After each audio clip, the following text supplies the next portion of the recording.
inevitable.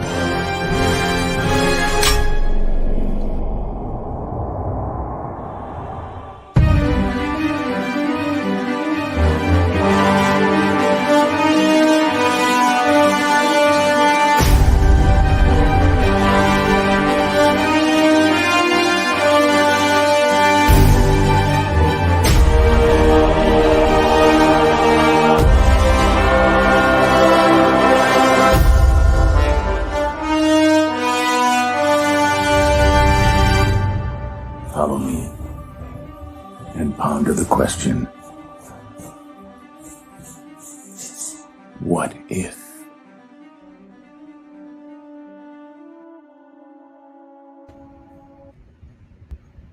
What's up, people? Welcome back to the second episode of the What If Roundtable. And I am pissed because I completely forgot to edit the fucking intro. And just now I remembered. I'm like, oh shit, I forgot to do what I wanted to do. But whatever. We got the panel in the house, the usual convicts. What's up, guys? You are all basically muted, so you can unmute yourselves and talk to the people. What's happening? Check. Were you like holding that in the whole time, just waiting to? Yeah, man, it was rough. Bring that energy, goddammit. What if? What if this episode was dope? What if? What if people knew how to write a show? Okay, Nah, chill. so They knew how to write it. They wrote it out exactly who they was writing it for. 4-year-olds. What if Lunga was a part of Marvel or had his own company? Ooh, that would be wonderful. It would make. Well, I do have Rubicon Comics. I do have my own company. Thank you very much. And he'd be biased out here. Like, Okay. I saw some shit that said, "What if?" I really liked it. What did it say? It said, "What if is a pinnacle achievement in TV writing?" I saw some shit say today. So, Oh, nice. yo, God, How many preschoolers did that kid have? fan? I will 100% agree with that statement. Oh shit! Shout out to that. Look at Shout out. LDG, You baby and neck your beard, trash baby neck opinion, beard. but okay. I know, but whatever. We're gonna save the trash opinions for first, and then the real opinions. Me, Danny, and Nindroid. Oh, will go so the last. guys who liked it are going to go first. Yeah. That's a trash opinion. No, the ones who liked it will go last. Go ahead. LDG Studios logo and Darth Daddy Lunga logo, Studios. I want to see that logo. When I see that, I'm gonna be like, let me shut the fuck up. When you say you want me to show you my Rubicon Comics trailer? I'm confused. I mean, you know. Where's the comic chat books. logo that lets all your Yeah. positivity be valid? Where's that at? I'm You want to see confused. my you want to see my trademark application for Rubicon Comics, because I have that as well. what's up, Phil Maligas? How you Sorry, doing? Danny. He's waiting for you to redo Endgame. He wants to see your Is it- actual end product. Listen, movie. I'll get there. It took Marvel 80 years or so to get there, right? Yeah. So Tell me about give me at least more than 2.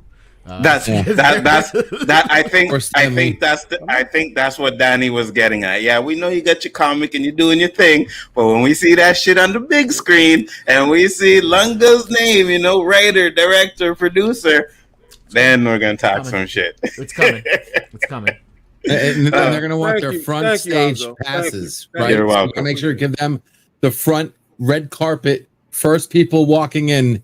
Yeah, that's Me what and they're gonna Danny, want. 100%. Me and Danny. I just really met Lunga and Yellow and Ashley, so I can't get on them. But you, LDG, you have that you have got LDG Studios, Kevin Feige getting shit right, and that you know everything right. So every chance I get, Doing to it big, man. So Doing go it right big. ahead. Go ahead. Hey, go right ahead. being the person that came up with a better ending for WandaVision than their own creators, hey man, I stand on my own. There's Here we nothing go. wong with WandaVision. Listen, we're talking about the Bullshit. actual bad Sorry. show episode, which was What If, not the good thing that you just want to slander for no reason. Shit. Plenty of reasons. Yeah, shit. Like I told Danny and I messaged him, I said, this show is going to be very interesting. Sure, bro. So before we start, I would usually let you guys go around the panel. We'll save that for end. So we're going to talk about our first impressions of this episode. And of course, I'm going to skip Danny and I will go with Lunga. Your first impressions of this episode, sir. My first impressions of I this can't wait. Let me get my episode is I thought I was in a daycare. Oh, For shit. real though. I thought I was in a daycare. I thought I was babysitting a bunch of kids, and I popped a videotape in For real though. for them to watch, and then I was Excellent. on my phone, watching actual shit, like this while the kids were watching the show. But I unfortunately had to be the kid and watch it because I need to talk about it. No, it was like Yellow said, and it's true. Like, we know these shows are made for kids, right? But there is a difference. Like, I can be on board for stuff made for that, like, 12 to 15 demographic. I can watch that, even though I know it's for kids. It's like, well, it's still got some edge to it. It still has some fun to it. Adults can still kind of relate to it. But this was straight up Barney, Caillou, like, preschool shit. It was Fan, Avatar: The Last Airbender is Y7. That shit is amazing. All right, this shit was fucking ridiculous. Like, I couldn't. Yeah. It was ugh. just too key. And listen, like, and Yellow said this too, and I give him credit because he said it, but I believe it too. Listen, it has its audience. They made this for kids, and I'm sure kids loved it. Yeah, I'm sure they did. They thought it was fun. It was Lego. It was Marvel Lego without the Lego animation. Okay, that's what it was. You see, But if I wanted to you see watch a slick that, way I'd he watch in- he Marvel in Scope freaking Now? Legos. I wouldn't You watch take What it. If. I see you taking notes, right, Donnie? Good job. Keep them notes. Take them them notes notes. because we're Take them notes. yeah. He's slick. Yeah. All I know is this. The moment Thanos' crew is beating him up, when he took out the Hulk without the gauntlet in Endgame, and it's like, what's going on here? What's happening? What's happening? Why we got Digimon Hanzo fanboying for the entire that's not episode his over name. T'Challa? Oh, Okay. yeah. That was nuts. Why? There was no seriousness, like, at all. Like, Why do we have Drax like take a selfie? I mean, it was dumb. It was just straight up dumb. Like, there's good place humor, and then there's just dumb humor from beginning to end, and that's what that was. I see Chris Knight shaking his head and going, yes. So, Donnie, looks like we got another one. Holy shit. Yeah, I think I got to put these guys on the bottom. But Nodding. since... It's called nodding. yeah, agreeing, right? What up, Chris Knight? How you doing? What up, K-Dots? Glad you guys can make it. What's up? All right, so next up is Ashley. Your first impressions of this episode. Just like the first, I enjoyed the animation. I enjoyed visually, like, what the cosmos looked like in the episode. I love Chadwick Boseman voicing, being back as T'Challa.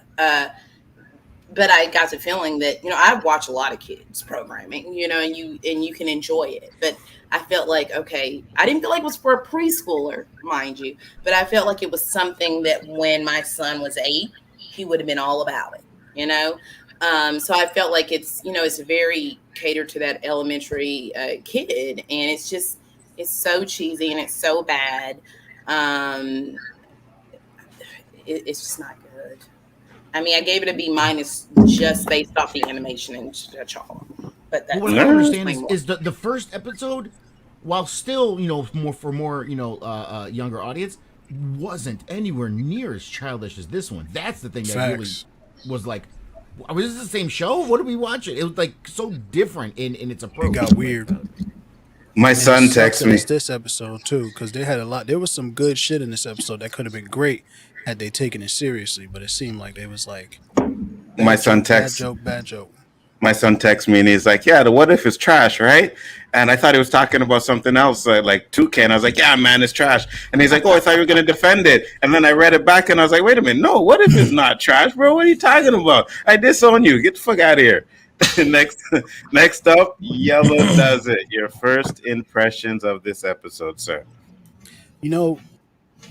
I'm going to trash it, but I don't hate it as much as everybody else seemed to. I thought some of the stuff was funny, and I thought there were a couple of really, really dope moments. But for the most part, it was just like, the whole time, I'm like, what am I? This isn't, I don't care. I'm not like, there was nothing really interesting. There was nothing really interesting when it came to the humor, and there was way too much humor. It was goofy. It was like, they literally had a heist montage, like with the music. I'm like, yo, stop! The double what is cross, triple happening, cross. bro?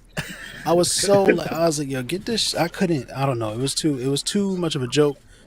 And What's the plan? yeah, Well, let me tell you. expected Let me to- tell you. And they Ba-da-ba-da-ba-da-ba-da. didn't do a lot of cool stuff either. Like there wasn't anything that I was like, yo, that's super cool. You know what I'm saying? Like they put Steve in a suit last episode. That's super cool.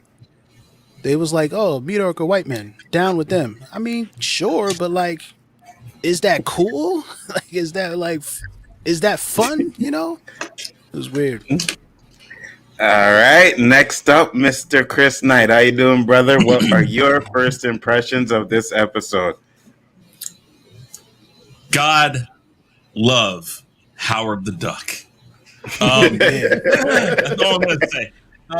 For 3 seconds. Yeah. Again, animation. I didn't hate the animation. There were some fun moments, but yeah, too much humor. And again, I bring up, I want more than just a swap of characters. And I have ideas. I'll bring them up, but that's where I'll start. All righty. First off, I forgot to just say, man, what's up to the people in the chat, everybody that came in to pop in. Much appreciated. Glad you guys have joined us once again today. And then we will get to LDG. God, am I going to have to get my phantom zones ready? LDG. First impressions. Let me start and say the good stuff, and then I can load you with the whatever. Again, No, first impressions. First impressions. First impressions. If Yeah, you yeah, want your okay. kid to shut up for 30 minutes, beautiful. If you want your kid to shut the hell up, pay attention to something while you do something else, perfect. Loved it. Is my voice coming in okay, by the way? Or do I sound You're like good. I'm- You're good. Sound- You're good. Well, it's Okay. coming through, but you sound kind of like muffled. A little bit. All right. Well, besides that, if you actually care about having a connection with the art in front of you, yeah. I had to stop from puking. Totally could not relate.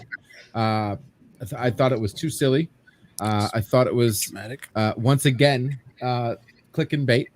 They're selling us what if is and giving us It's bait what and if switch. something else. That's what you were looking for. And yeah, bait and switch. Yeah, sorry. So I was not connected. I really was feeling like a waste of time. This was the first watch party where I felt like I had to talk more during the watch party to fill in the gaps of the crap I had to watch. Howard the Duck was like the best part. Thanos being a pimp. Yeah, okay, sure. Yeah, not buying that. They tried Wait, to sell what? us upside down hold on. science. Stop. Slow down. Back up. He was a Thanos was farmer, a not a pimp? pimp. He was a farmer. Being pimped.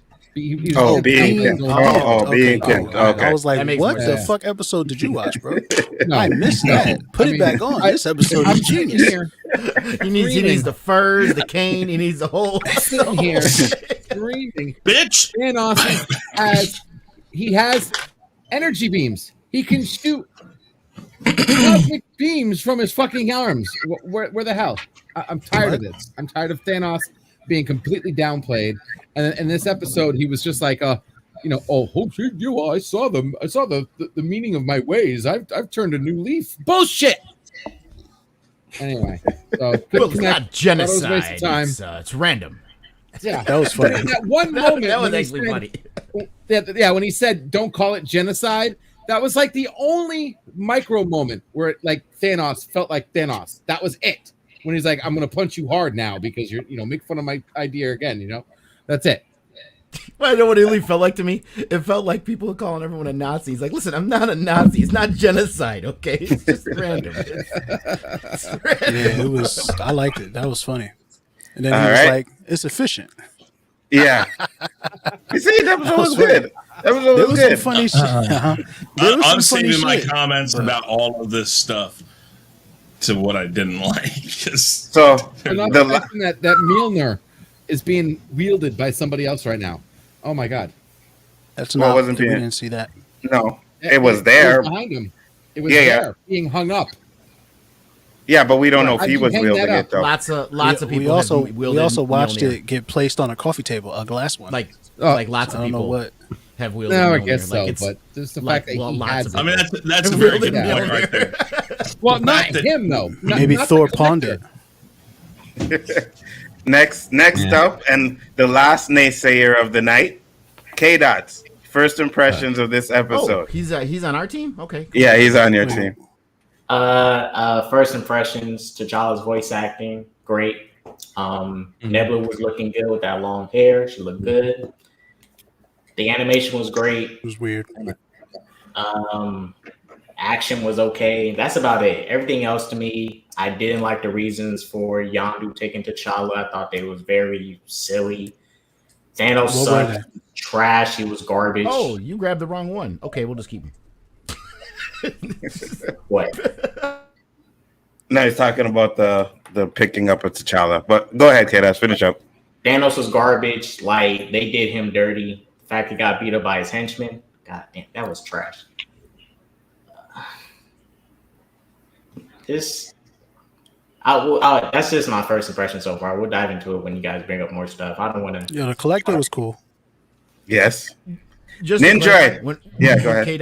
When K-Dot said that the way they got him was kind of trash. What a comment to make was that it literally was. He sent people out to get Quill, and they got the wrong kid. And then when he came back, he just like, oh well, I guess we'll keep him. I mean, that's literally what. Same. That shit was funny. I gotta keep some of that. I gotta wait. Ninja, bring it home for us, bro. Start it up, then okay. Donnie, and then me. Let's do it. Alrighty. Well, one question I have to ask all of you negative people is, tell them, are you guys on crack? No one smokes crack anymore. It's 2021. We've moved on to meth now. And I think I'm justified because I've liked pretty much every episode of WandaVision, every episode of Falcon and Winter Soldier, every episode of Loki. I liked the first episode of What If. This is the first one of all the Disney Plus series where I said I'm disappointed. So wow. I think I'm due. Yeah, last week was the first one I was disappointed. It was okay. Yeah, just check your sub count after saying that, please. Go ahead, Ninja. Well, anyway, I really enjoyed this episode. I thought this episode was better than the first one, being honest with you. I enjoyed T'Challa as Star-Lord a whole lot.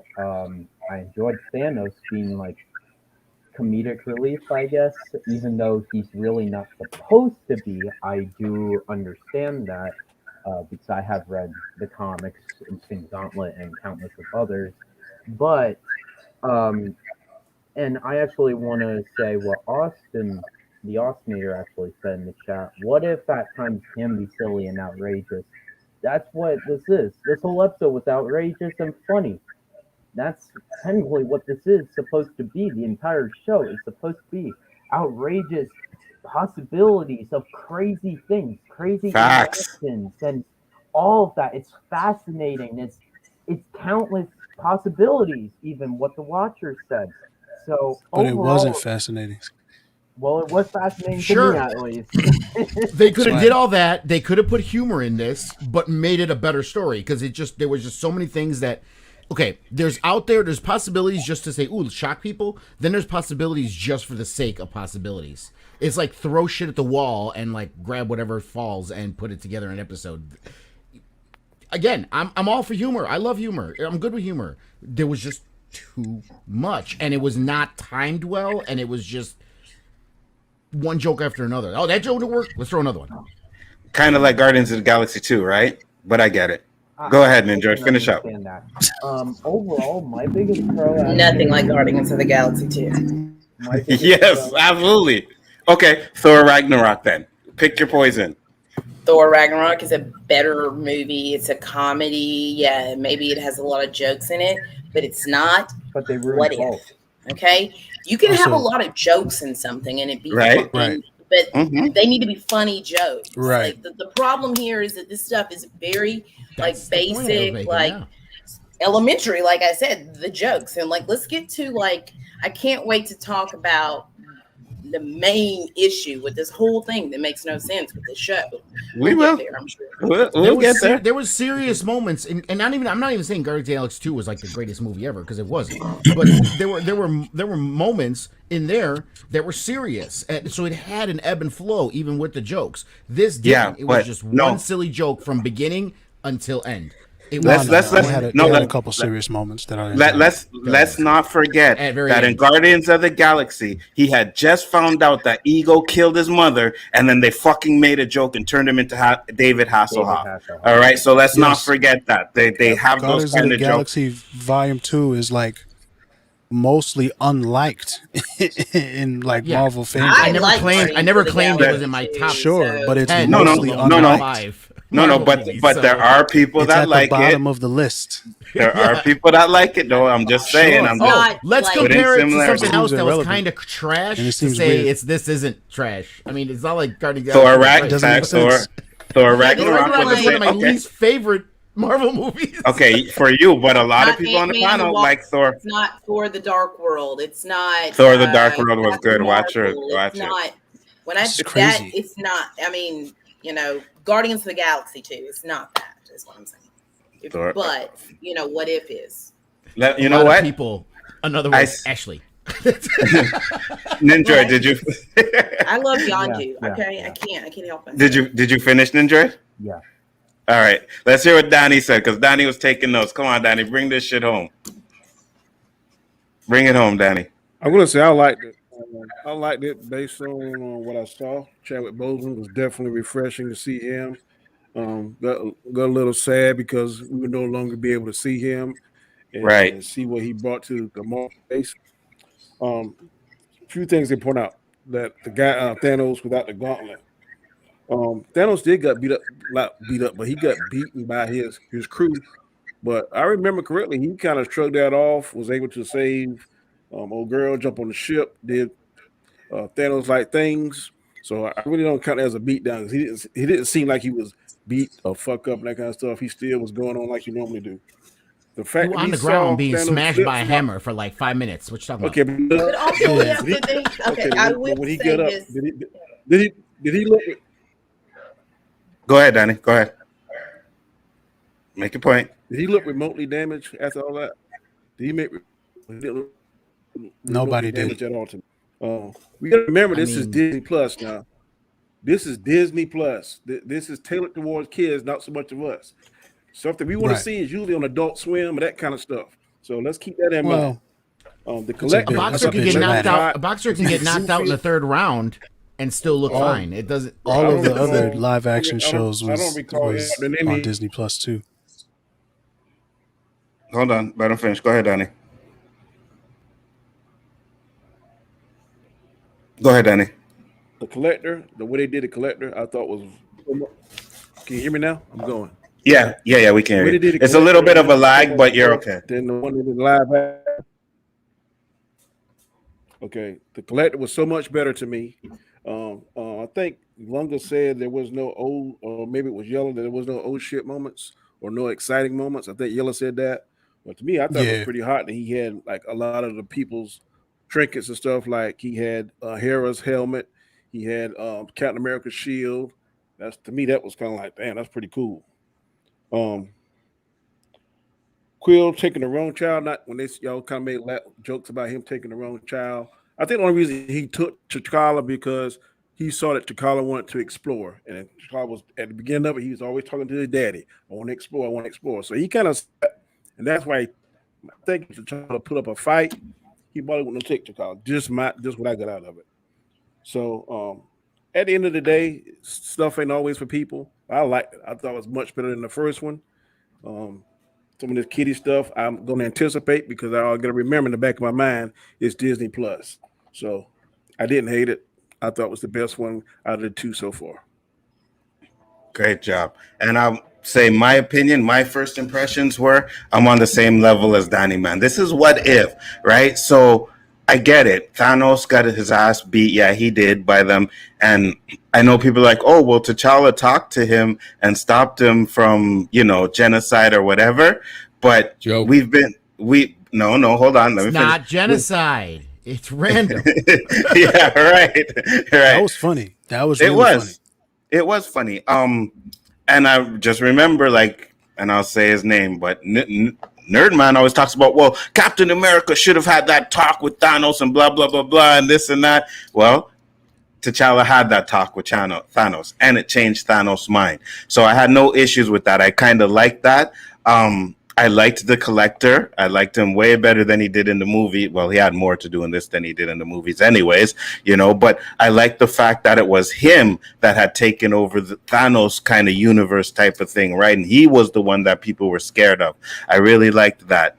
The dude, like, T'Challa, hey, my friend, and whatever. I get it. It's funny. They played off of him still being a prince type of thing. Because remember, and this is the scene that it came to my mind right away when I seen that, which was Coming to America. When the dude's going to the bathroom and he's like, oh my God, my prince, whatever. And he's kneeling down.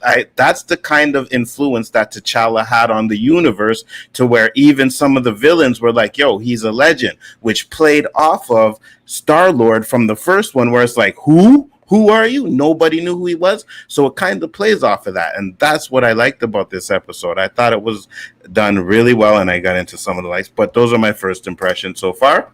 I thought it was good.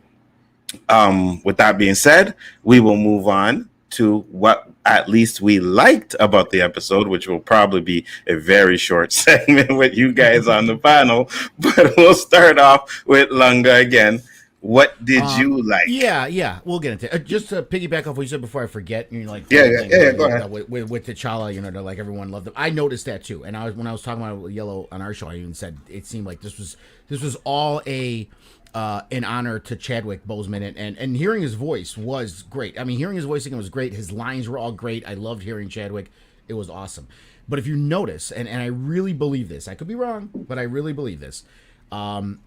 All the stuff when they were like, everybody like Jaman Hanzu, all like, oh, it's so classic Star-Lord, all this stuff where it was like this praise of him, wasn't part of the dialogue with Chadwick. It was all stuff on the outside. I really feel they put all that stuff in after he passed away, and they wanted to make this episode of, honoring Chadwick, honoring T'Challa, being so great, this and that, and that's cool. But I think they pushed it a little too hard to where it just became goofy. Again, we got back to goofy, so that's what it felt like to me. The animation, of course, was great.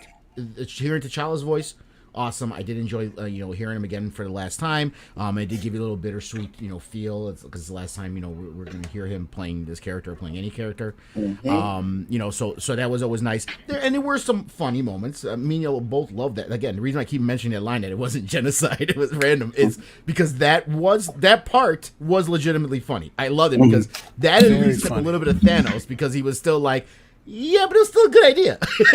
So it's like that kind of made sense. It fit with what he was doing. The Collector, Danny said something about how, it's like what the oh wow moment, because they all this stuff. Well, it's kind of built into his name, Danny. He's the Collector, so it would be the sense that he would have all this stuff. That's kind of how it goes, especially if he has filmed a power vacuum.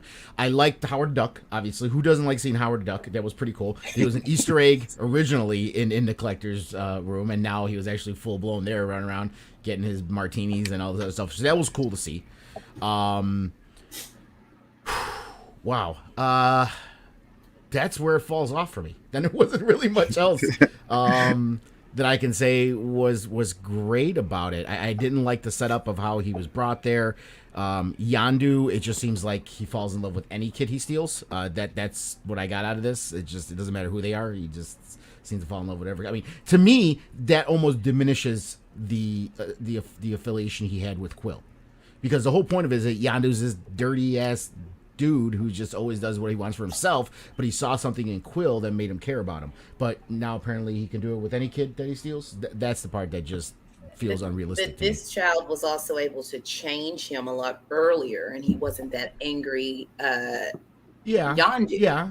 I mean, it diminishes. It diminishes. Not for me, because you get a whole different. I mean, this Yondu is celebrated. He has his badge. He's not a disgrace to the Ravagers. So for me, it was a whole different take. But I'm sorry, I just wanted to add that real quick. No, it's okay. I understand that take. I get it, but to me, the way they portrayed it, it's like it took this special relationship with Quill for him to feel that change, and the fact that he could get that change from someone else, and not only get that change from someone else, but a lot sooner, and not only that, become heralded. To me, it feels like it diminishes the whole story between him and Quill throughout those Guardian of the Galaxy movies and stuff. So that kind of hurts it for me. But that's about it. Other than that, it felt too forced. The comedy felt too forced, aside from certain highlights that were kind of funny. I know Thanos is goofy. I mean, come on, the man had a Thanos copter. I mean, of course there's goofy moments with Thanos. You know what I mean? I get it, but make the jokes timed right and make them mean something rather than just joke after joke after joke. Just for kids, basically. Gotcha. All right. Next up, Ashley, what did you like about the episode? A lot of the same things as Lunga. I loved Chadwick Boseman being T'Challa. I liked, like I said, the animation. I liked the look of this Nebula. Like, it was like cool to see her, had this different look, which I thought she looked great. I enjoyed that. I liked Yondu.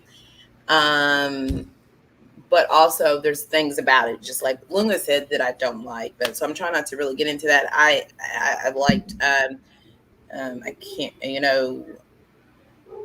really T'Challa, the animation, and certain things with Yondu, and that is it for me. That's what I liked.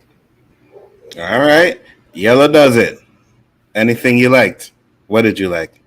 Yeah, man, I liked a lot of stuff, man. I've already said multiple things that I liked. What I really liked that nobody talked about is what I thought was probably the best moment in the episode is when he's walking around, when T'Challa's walking around in the Collector's Museum or whatever, and he walks past the Wakanda exhibit, and his necklace lights up, and you hear the doo-doo-doo-doo, those Wakanda drums come on in the music, and then he goes in there, and you see that like 40 years later, it looked like damn near Pop Dukes is still sending out like search parties for him. That kind of thing was very beautiful. I think it was really well done.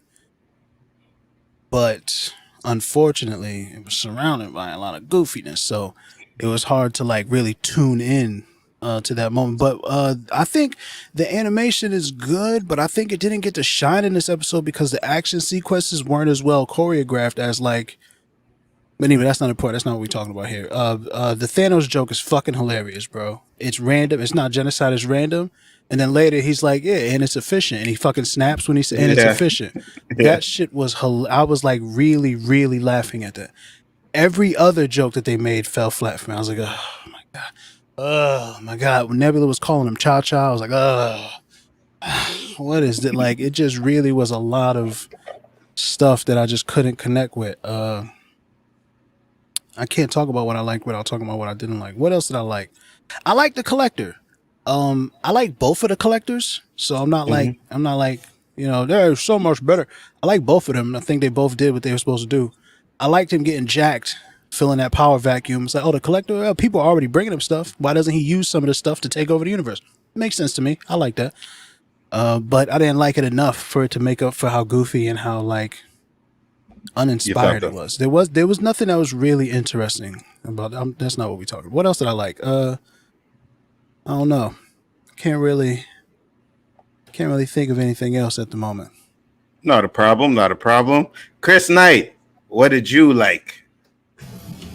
Howard the Duck.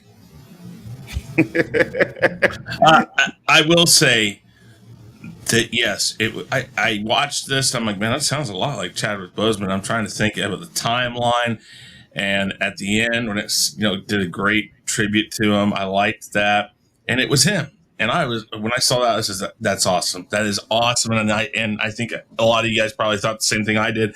I was like, this is probably the last thing he did. I mean, he may. I mean, and I don't like to think of it like this. I mean, he could have finished these lines a day or two before he died. We don't know that. We don't know because, and when you think about that, it's sad because I do have things I don't like about this episode. I'm going to say a lot that I didn't like, and I don't want to though. I don't, because it was so awesome that he was in this, and I loved Black Panther, and I think he did a great job in that. He's done a great job in other movies. I don't want to talk bad about this, but that's not his fault that they didn't do the job they needed to do with this episode, because there was so much more they could have done with this episode.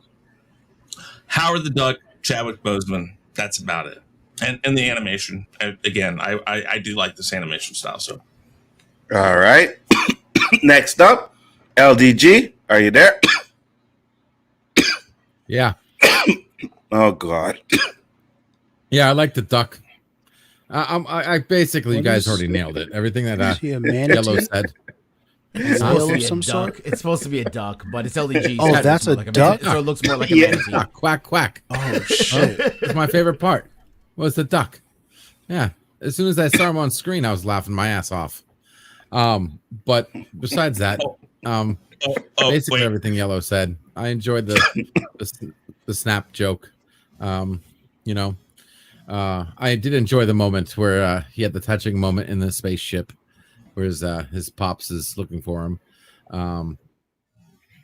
You know, but that's basically it. I can't go for the animation. Like I said, I still think the animation is shit.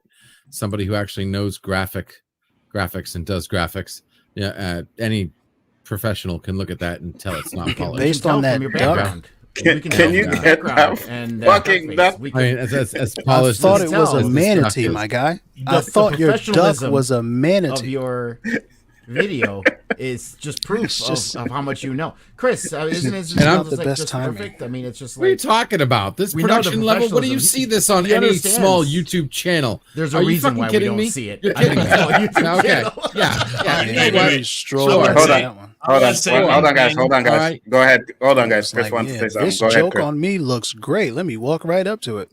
Go ahead, Chris. I will say the biggest thing I liked about Howard the Duck, he didn't get much more than the 5 seconds he got in whichever Guardians of the Galaxy or whatever he was in. But while it was written to be in a kid's thing, everything he said is exactly something Howard the Duck would say. So they didn't really change Howard the Duck. He was still Right. pretty much a foul mouth if you really knew what you were listening to. And he stopped. The second there was a bar, he stopped. He wanted to get a drink. I did like that they didn't tone him down at all. And I was like, damn, I'm impressed by that. So I will say that made me happy. So Help you escape. Wait, we got to finish our It's drink. slightly inconsistent. You have new versions of all the characters, but he's still true to the original film. that So is to me, not that's true. so That is inconsistent. not true in this, and I will get to that. With him, it's very inconsistent. Like they're supposed to be these completely different characters, and he's so like on brand to the Guardians of the Galaxy. We have a different version of Thanos. Here. We have a different Howard the version. Duck came from a of different all of dimension them. to begin with. Oh yeah, he does. I'm just saying. I'm talking about in the overall context of the MCU when we've seen them on film and what we've seen in What If when it comes to Steve Rogers, Peggy Carter. All these characters are different versions of these characters. Not Well, okay. Stern, I disagree with that. even though but it's I'll only talk supposed about to it be in a minute. one I think it pivotal is. We have moment. a different Thanos. It's not And- supposed to be new universes. Everything else is supposed to be the same except for one difference. No, That's how no. they sell it. No. If one small thing changed, okay, Everything it changes. changes everything No. around these people. Yeah. Well, Yes. no, it's How it's it kind of a works. It does. butterfly. It It's kind of a changes- butterfly It effect. changes. LG. Yeah, No. it is a No, butterfly no, no. effect. Look They're at selling the it first as a episode. Look at Steve periodical Rogers. universal Look at Peggy Carter. change. Look at Bucky Barnes.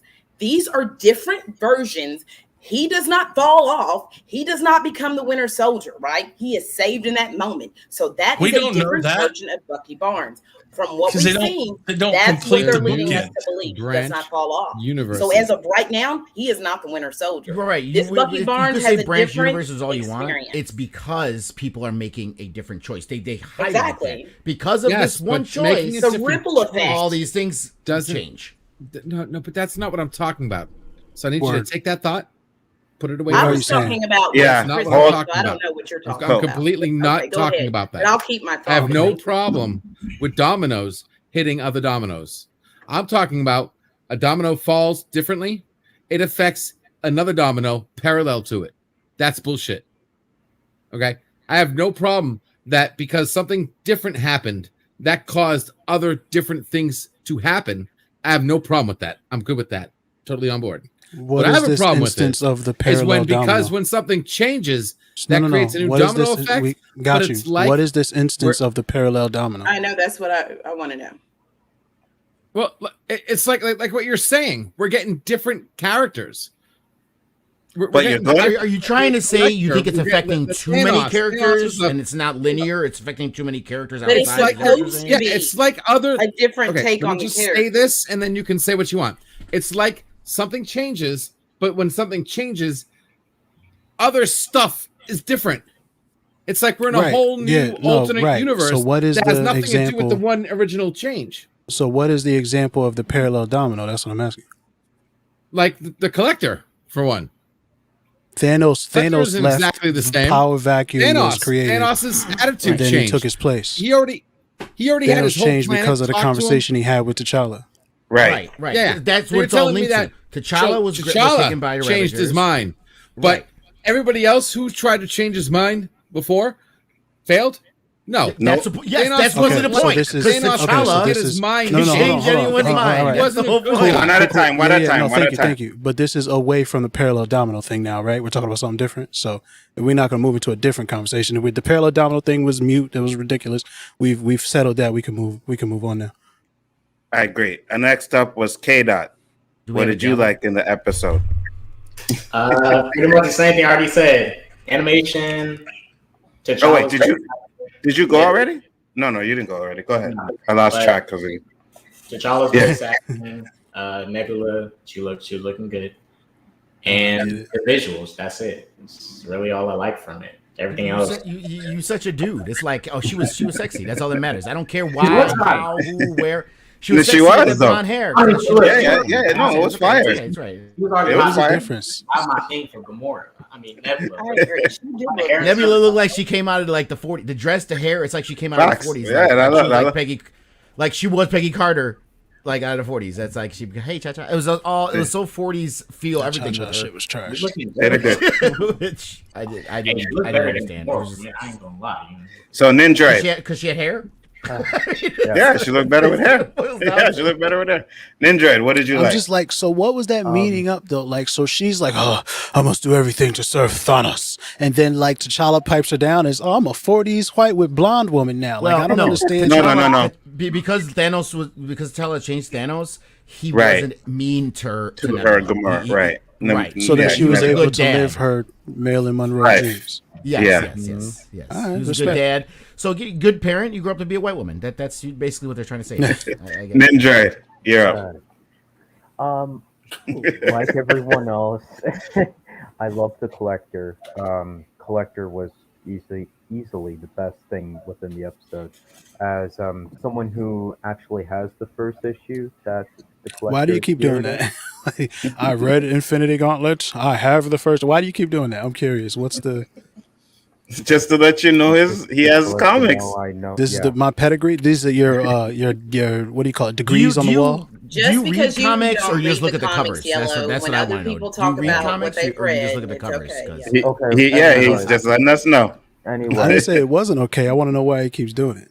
Because he knows the source material. He's letting you know that. Yeah. All right. Just like when you let us know that you don't know it. It's no different. Let's see. Go ahead, Ninja. But anyway, I really enjoyed the story that was told. T'Challa was a good character here. I liked everything mostly. Some of the jokes, I will admit, was meh. But come on, the Thanos joke, everyone, come on. Genocide. It was good. It was done. It was well done. Yeah, I laughed. Yeah. That shit was hilarious because it came out of what was true to the character and what was true in that moment. It wasn't just goofy for laughs, and that's the problem with most of the episodes. Yeah. But yeah, overall, I really enjoyed the episode. Those are my positives. All right, Danny. So how did the fact that you read the source material tie into that though? That's what I was wondering. Oh my God, leave him alone, Yellow. Leave him alone. I'm just Go ahead, saying Danny. that the Collector acts the way that he did within the comics, all right? Okay. Well, there's two versions of the Collector. You know, boxer, when the guy gets a rope and the ref is there, you're just like hitting him over the That's why you like the Collector. Okay, yes. There is the warrior Collector in the comics, and then there's also the more, one from the movie, version. right? So you do have both versions of the Collector in the comics. I mean, but this is like the warrior, version of Eson. I don't think anyone on the panel said the collector was trash. Did anyone? Really No, say he that? was just talking about the Yes. fact that we saw the warrior Right. version of the Okay. collector who isn't from the comic books in the Right. show. That's all the point was. Right, sure. I'll say this as a comic book fan. I will be honest with you. There's some stuff in the comic books that we don't need to see because it was trash in the comic books. It's weird. I It can agree doesn't with that. translate. Certain things don't translate. Just because it's in the comic books doesn't mean it was good. Yeah. So did you think the warrior collector didn't translate? Is that what you're saying? No, I don't mind. That was- Collector. I thought he was good. I'm just saying, like I was just saying with Lunga, we don't need to see everything from a comic book because some of those things then don't translate. Yeah, to I live agree with action that. or I animation. can, So, yeah, I can agree with you that. know, yeah. Han Solo fought an otter queen in a book. We I don't need to see it. I say it all the time, right?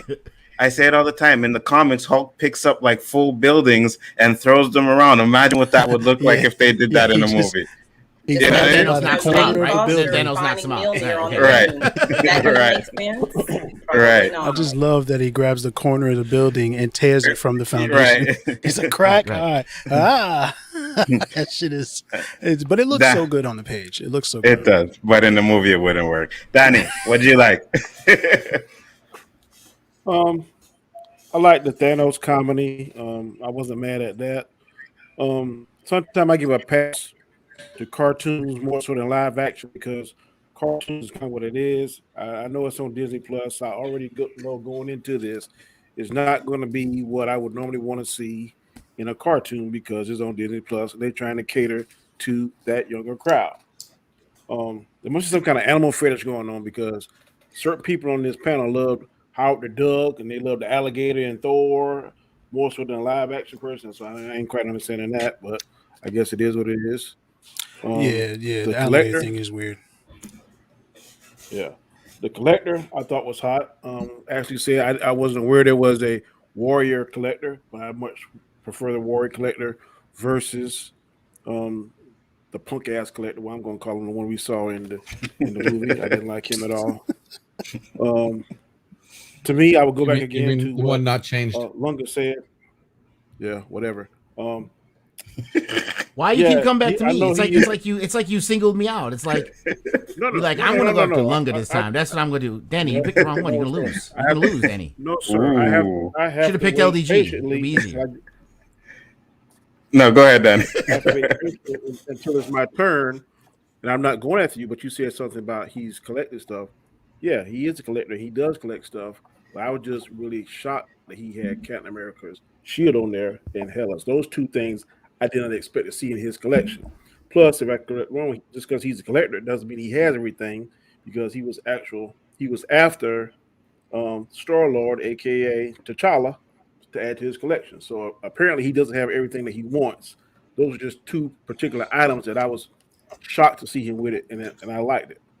So overall, Yeah, it was again, I nice would to say see I Hella's liked- helmet again. Yeah. So I'm just saying. Especially when we did the whole hair thing like she did too. That Right. didn't make sense because the helmet was already on, and he was just rubbing through the spiky parts. It was weird, but sure, get your shit off, collect. I'm Go ahead, gonna give Dan. the cartoon a pass more so than live action because I know that it's two different genres, it's two different things. So I'm not gonna hold it to the same level I would hold a live action like WandaVision, Falcon, Winter Soldier, and Loki. So Sure. But you should. I watch a lot of because they say this cartoons, is though. canon. So They it does say not. this is Nah, canon. I'm still out on the canon thing, but I watched a lot of cartoons, I and don't think this one is of my canon. I don't favorite- think this is canon. one It is one of my canon. favorite It's superhero canon. anything, right? The best One at a comic book time, movie guys. ever made is Spider-Man Into the Spider-Verse. So like, I have animated things to compare this to. You see what I'm saying? It And always finds a way. Always finds a way to talk about it. Come back Always. to you folks to Spider-Man, eh? understand. It's a great movie. Into the Spider-Verse specifically. I Just will so you say know. this, and I'm just gonna piggyback off of Danny. I agree with him 100%. You know what I mean? I look at it as a kid's cartoon, right? So I expect that silly kind of humor that you're gonna get into it. I get it. We as fans and adults, we expect something different. But at the end of the day, is this really meant for us, or is it meant for the children? It's meant for children, right? I have So- to push I back. do I too. have to I push feel back like right now. that's- Go Because ahead. the first That's no, because here's the thing: excuse. the first episode was not this fucking kitty. Is it that much to And- ask for consistency? Just be consistent. If you're gonna make it for kids like pure preschool, make them all that way. So that way I can say I'm checking out. So I'm gonna push back. It's like better, and one's for little kids, and one's older. No. 1 second, Chris. I will push back to that one too, because not every MCU movie is the same, right? So why would you expect them to have every episode be the same? MCU movie was made for little kids, bro. I'm not saying it's made for little kids, but I'm saying they're all general audience almost. They're all basically for the trilogies. They have similar tones. Unlike Thor: The Dark World, they switch things up because So that's a lot of the tones. Wait. The tone is consistent. Going from is what I'm saying. I didn't like the first episode. Okay, Go ahead. When you pour me tequila for every shot, you don't come back with water. And that's what they did here. They've been pouring tequila constantly. They don't have to change fundamentally what they're trying to do, but they literally went from, let's shoot for 13 to 20-year-olds, and they brought it down to 5-year-olds.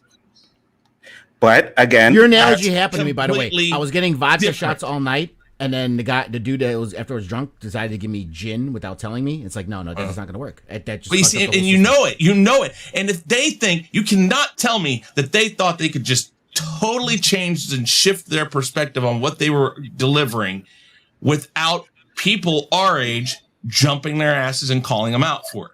My point is, they do it in the movies. The movies all have different tones. Not right? this If you're in the trilogies, yes, it does. Yes, it does, because you have fucking Civil War, and then you have fucking Thor Ragnarok, right? Two different but Thor Ragnarok wasn't even about. I know that, but this is what I'm saying. Humor. But these films in different genres. I get that, but these episodes, with the show. But the tone should stay the same. But this is the thing. These episodes are proving to me that they are not connected.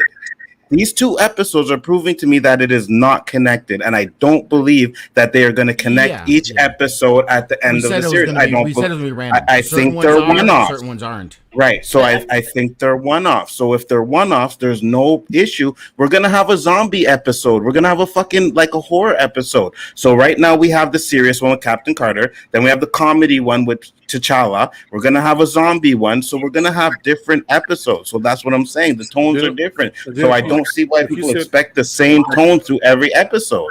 Also, if you said the same trilogy, Hold on, Kate. Danny, then you. Go ahead, Danny. Thor 1 and Thor 2 are more serious. Thor 3 is totally off the opposite way. And Danny, and what did I say? I said, unlike the Thor franchise, that's the only one that you get a completely different shift of tone, because they wanted to revamp it, because it wasn't hitting those marks that they wanted it to hit. That's why I said, but unlike everything else, if you're in these trilogies, the tone is consistent. This show is What If. This is all one show. Yes, every episode might be different, and maybe certain episodes don't connect, but the tone should be very consistent with that. So, if episode 1 is a little bit more serious and more classic with that 40s tone, and you feel like that stylistic with the dialogue and the interaction with the characters, and you get to the next episode and it just seems like they're giving you all of those kiddie moments, the tone, it should stay consistent, because who is this show for? You know what I'm saying? I understand that the MCU, and I love it, wants to appeal to everyone, but when you have a show that's all over the place, the show doesn't make sense. And then you start to think, who is this for? Right? And I feel that in the first episode. Hold on, Yellow. I'm sorry? Yeah, go ahead, Danny, because I was going to let Kate go, but Danny, ask your question. I said, didn't Iron Man 1 and 2 change from the Iron Man 3? Wasn't Iron Man 3 a little bit more goofy and happy-go-lucky? I think the tone a little bit. I don't think Iron Man 3 is. I think you have that moment with a child, and so people think it's goofy, and you have the moment with the Mandarin. But when you think about the whole episode, he's dealing with trauma. So no, it's not a kiddie, funny a film. He's still dealing with the stuff from the Battle of New York that he's been dealing with.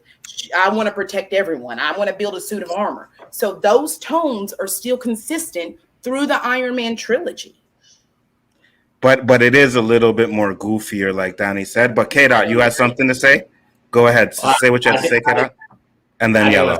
Because I think all these episodes are absolutely connected. Because if you go back to the trailer, we saw T'Challa, Star-Lord in that spin around lineup with Captain Carter, Gamora with the sword. So all these are connected. Every single one is connected. I think they only did that to show you that things are different, but we'll see. But the reason why I say that, and I'll get to it later on, why I think they're not connected, I'll get to that a little bit later on. Yellow had one more thing to say, and then we'll get to our dislikes. What'd you say, Yellow? Yeah, I think people aren't really like using the words correctly. The problem isn't that the tone is goofy and Captain Carter was serious.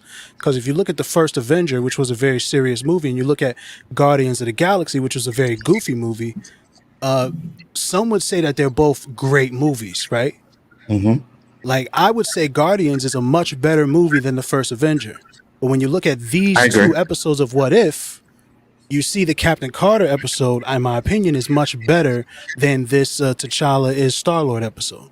So it's not really that the tones are different, it's that they were executed to a lesser quality, I think, is what the issue is. They were, the audience that they were speaking to, I think, in the T'Challa is Star-Lord episode is dumber than the audience that they were speaking to in the Captain Carter episode. That's the issue that I have. Dumber, I would just say more childish. It's more. This is interchangeable. So I will say this. I will say this. Now that Yellow said that, I will say this. Could it be possible that the tone for the cartoon was trying to be like a Guardians of the Galaxy tone? If the jokes didn't hit for you, guys found it silly fun. But that's what I'm saying. So that's exactly what they were doing. Yeah. So right, but that's not the beef. The beef is that they didn't do it as well. That's the beef. No, if you guys don't feel they did it well, that's fine. That's fine. Yeah, but I'm just saying that's what the conversation is actually about. Hit better. They hit better. This one they didn't. They just fail after fail after fail. It just was bad. Oh, Ninja popped out again. All right. So yeah, go ahead, Danny. So pretty much, I'm hearing people that like this episode are dumb. That's what I'm hearing. Sure. What I'm saying is that like the worst parts of it are because of they were speaking to the lowest common denominator. That's what I'm saying. Right. No. Let him crawl out of it. Let him crawl out of it. I'm not crawling. I'll stay right in the hole that I dug. I stand by what I said. Don't toss me that rope ladder. I'm fine down. I'm good down here. I like it here. Like it was just too goofy. The really funny parts, and we all agree the Thanos joke was the funniest part, right? Like we all agree that joke is like unanimously absolutely hilarious, right? So there is stuff in here that did work. Just a lot of stuff that didn't work, and that's what it is. Yeah, that should have been like the first funny thing. It shouldn't have been the last. Only. So comic. At least you know the name of your next show, the lowest common denominator. So now we're going to get into our dislikes. And I think in this one, me and Danny will go first because I know the rest of you motherfuckers are just going to blah, blah, blah, blah, blah, blah, blah. So, Danny, I feel like we covered them all. You see, the problem is that Nindroid figured out already that this wasn't going to go the way that he thought it was going. It feels very dismissive. The fuck is this? Why? Fuck it. I was messing with Ray the other night. That's I'm gonna just rock out as Saggy right now. Shout out to Saggy Melons, man.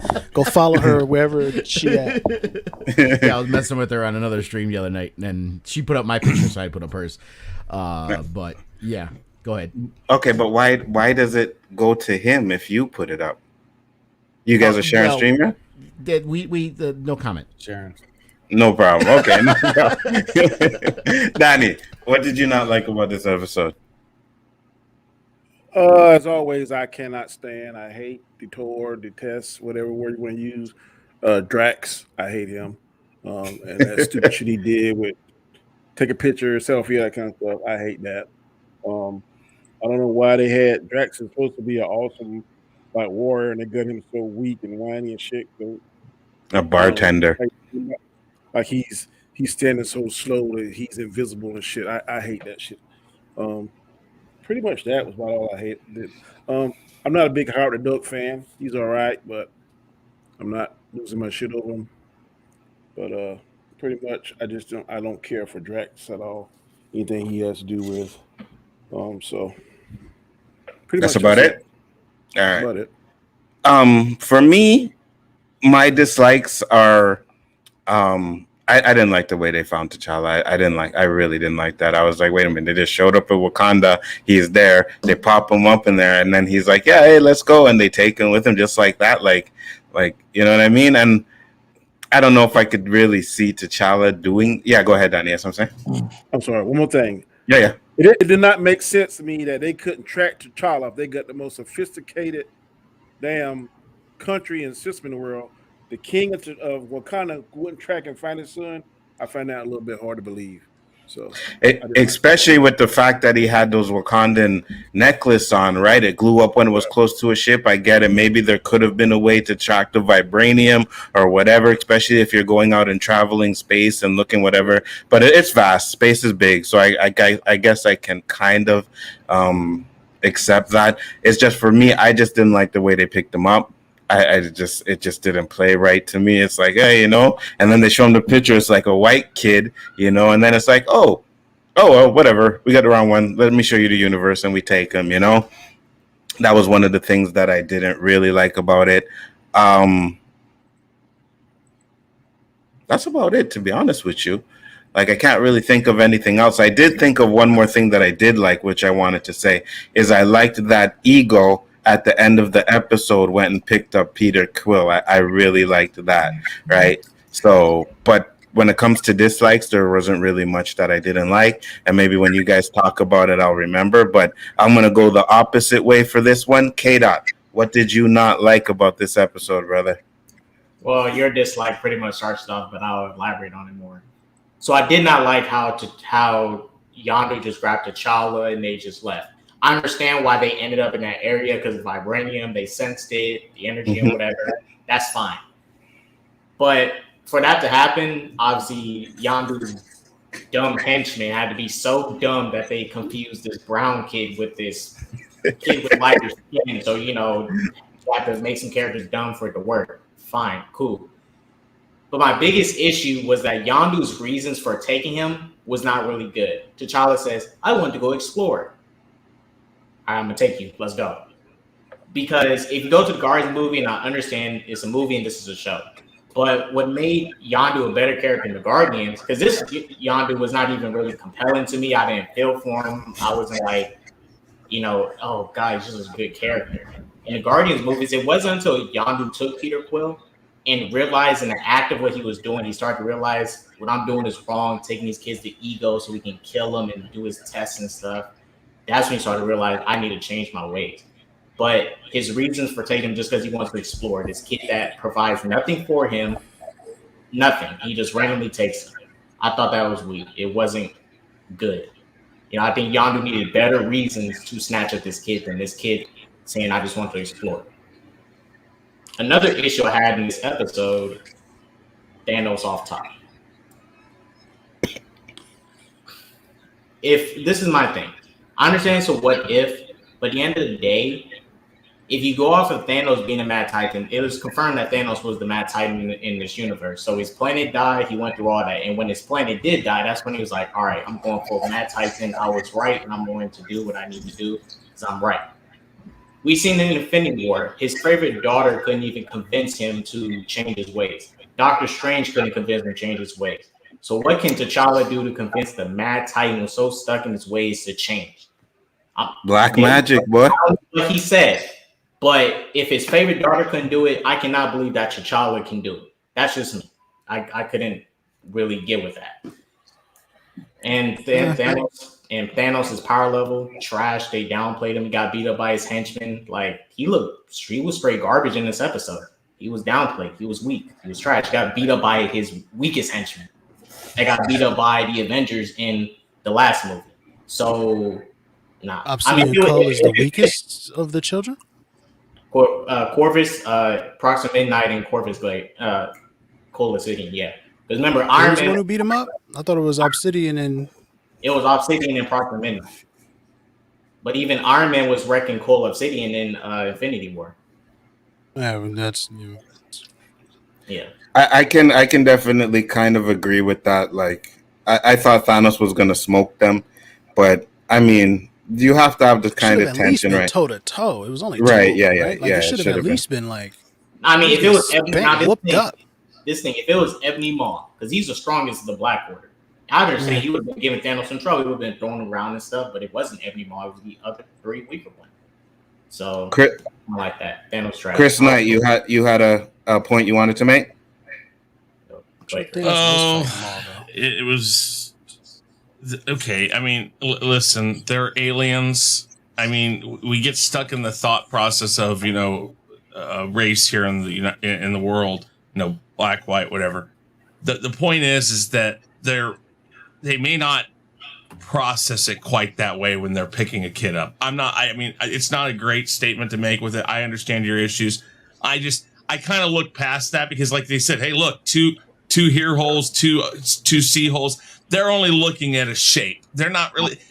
They're not thinking about. Because listen, there are blue people out there, there are green people. They don't know what it means or that's really a difference. They don't necessarily know that maybe 4 years into your life you automatically flip flop in color. I gave that one a pass in a sense, and I know that sounds kind of bad because the way we see it, there's an obvious difference. You know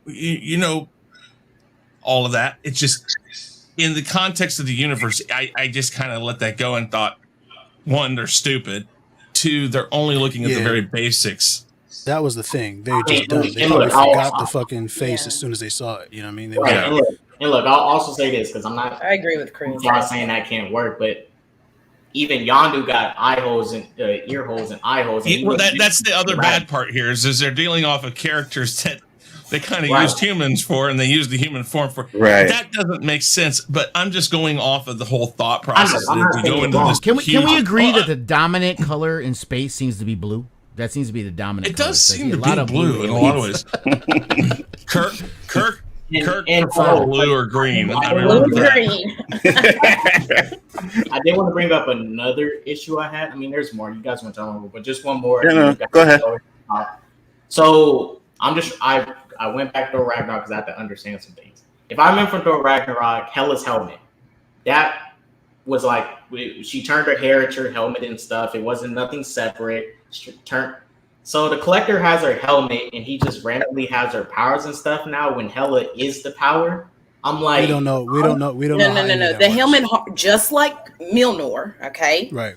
The helmet harnesses her power, and it has its own power. Why does he do this? To summon the Necro Sword. So this version of Hela, we know that when she does that, she's summoning the Necro Sword. So when I see him do that, and then he's summoning the Necro Sword. So in that moment, it makes sense because that's what he does. Okay. And he does become infinitely powerful. And unlike Mjolnir, Hela's helmet doesn't have an enchantment. So anybody that puts that helmet on can then access that power. So that it's like an artifact. It's like this artifact. It wasn't a helmet that she put on though. It just came out of her hair. What was that, Danny? That's she just told me something I didn't know either, so that's good to know. How do we know it wasn't some little hair clip that just grew into that? I mean, it could have. Yeah, but wasn't there her What if? I don't want to what if within a what if. It's either a helmet or not a fucking helmet. It's not just a helmet. Well, you're either why did she grow it out of her head then? But you decided to. It's not like she put it on. I mean, it is a helmet. One at a time, guys. One at a time. That harnesses her power, just like. Yeah, they need to be clarified on that. They can't be sloppy. What it is. That's too sloppy. LDG. I mean, you know who Hela is, and we also you know this also from Thor Ragnarok that when she does that, she summons the Necro Sword, that she becomes exponentially more powerful because she's harnessing her power through that. So I don't think it's messy. I think it's a basic point that if you've looked at the film and then you look at the show, it's pretty self-explanatory. You got new information in this episode about that helmet. You got new information, and instead of being like, "Ooh, here's some new information," you was like, "That doesn't match the old stuff." It's like, no, you got new information. Nothing that happened here contradicts anything that happened before. It's called retcon. Wait. So, there's no retcon. That's not new information. Hold on. LDG information. LDG, you get your chance in a minute. Go ahead, K-Dot. This thing I'm trying to remember. In the film, did she pick up a helmet, or did wasn't her hair the helmet? Didn't she turn her hair? No. It was she did like this to her hair, and then the helmet appeared. Yeah, that's basically what happened. But that's all we know. To make the assumption that her hair turned into the helmet is not necessarily true, because Tony Stark could literally go like this and his suit could grow, but that doesn't mean that it's his skin becoming the suit. You see what I'm saying? So he's also not a god, and he's not. That helmet was out of thin air. She pick up out of thin air or whatever she. Yeah, if you can do out of thin air, he should be wearing that shit 24/7. So I'm gonna answer this question first. Until Infinity War either. Once he had nanotech, he couldn't do that before. And once he was able to do it, he does do it repeatedly over. Yeah, there was a whole movie about the tiny parts and shit. So like, it seems like folks is kind of like skipping over the stuff that they did show us to be like, look, it don't make sense. It's like, no, I'm gonna answer this so far. I'm gonna answer this question. He said, "Why did he have Cap's shield if Peggy was Cap in this timeline?" See, now that's the reason why I think that the episodes were not connected. That's why. But then at the end of the day, I was like, well, the dude who made the super serum still alive, and people are still alive from the first episode, so it's possible that we could still see a Captain America. So it could go each way for me. But that's what I wanted to say about that. But LDG, you have the floor. What did you not like about this episode? And I'll be right back. Go ahead. Everything you guys have been saying already. The only other thing I could say is, just like Red Skull, how stupid the big bad was. First of all, what the hell did he want him for anyway? What did he want T'Challa for anyway? He was just going to grind him up. He told him to freaking gut him up. Right? He was going to take it. They're going to take his guts out. And what the fuck did he want him for in the first place? He told him what he wanted him for. Why? He told him, "You got to watch the episode." Like, he wanted to. He's like, something you guys can just tell me real quick, because I just watched it like half an hour ago, even though I only watched it once. Everything that he had accomplished up to that point. There's everything that he had done up to when he finally met him, and then was like, "You don't have wings? Like, what's going on here?" Like, he was the mystique of him that he wanted. That's why he wanted to collect it. Okay. So it was just for what the hell? Okay. Second, his legend. Doesn't he know what vibranium is? Like, doesn't he know? His name is the Collector. Like, I don't know. What is this? He wanted to collect them because he's the also collector. Very superficial. He hears everyone talking about this Star-Lord. He's like, I must have it. That's literally that's fine. That answers my question. That's fine. It just wasn't straightforward like that. And then he's like, just gut him. I'm like, okay, whatever. Told him. It's one of the problems with the show that it was too straightforward. Why did you put the guy in there with a vibranium necklace? What the hell was that about? He probably you wasn't literally aware that dumbass. He wasn't thinking about it. I don't know. How is he not thinking about it? The guy's got a higher tech. He's had so many higher laboratory. He's had so much security, and he's had so many higher level things trapped in there that you want to be serious? Hubris. He just figured that he was fine. If there's anything the collector has, it's hubris. No, that's kind of in line with the collector. He has a lot of hubris. Yeah. He just thinks he's. That's so cliche. And then what was the last thing? He let him have his necklace. That was stupid. There was one more thing. Oh, the fact that he didn't have a backup for his wrist. Nitpicky. Like the second. It's not nitpicky at all. There's a difference between a good TV show and a shitty one. It is so weak. It holds on paper, bro. Now, if you're fine with that, that's fine. But I like my shows to be a little bit more out. I don't know, more thought out. Okay, sure. The cliche bad guy that has one wristband that doesn't have it. He even had a second wristband on, and you tell me that shit does not. He still had a whole arm with gadgets on it. And just because he took the one wristband, that's it. You beat him. That was it. How stupid is that? He's got shit floating towards him. He tried taking the weaponry from him, and then he just went boom, and the weaponry came right back. Thanos couldn't figure out that Tony Stark was so intelligent that he could just take the Infinity Gems off of his gauntlet. He couldn't figure that out. That would just seem so silly at Thanos. I mean, how could he not figure that out? Shit about that all day long.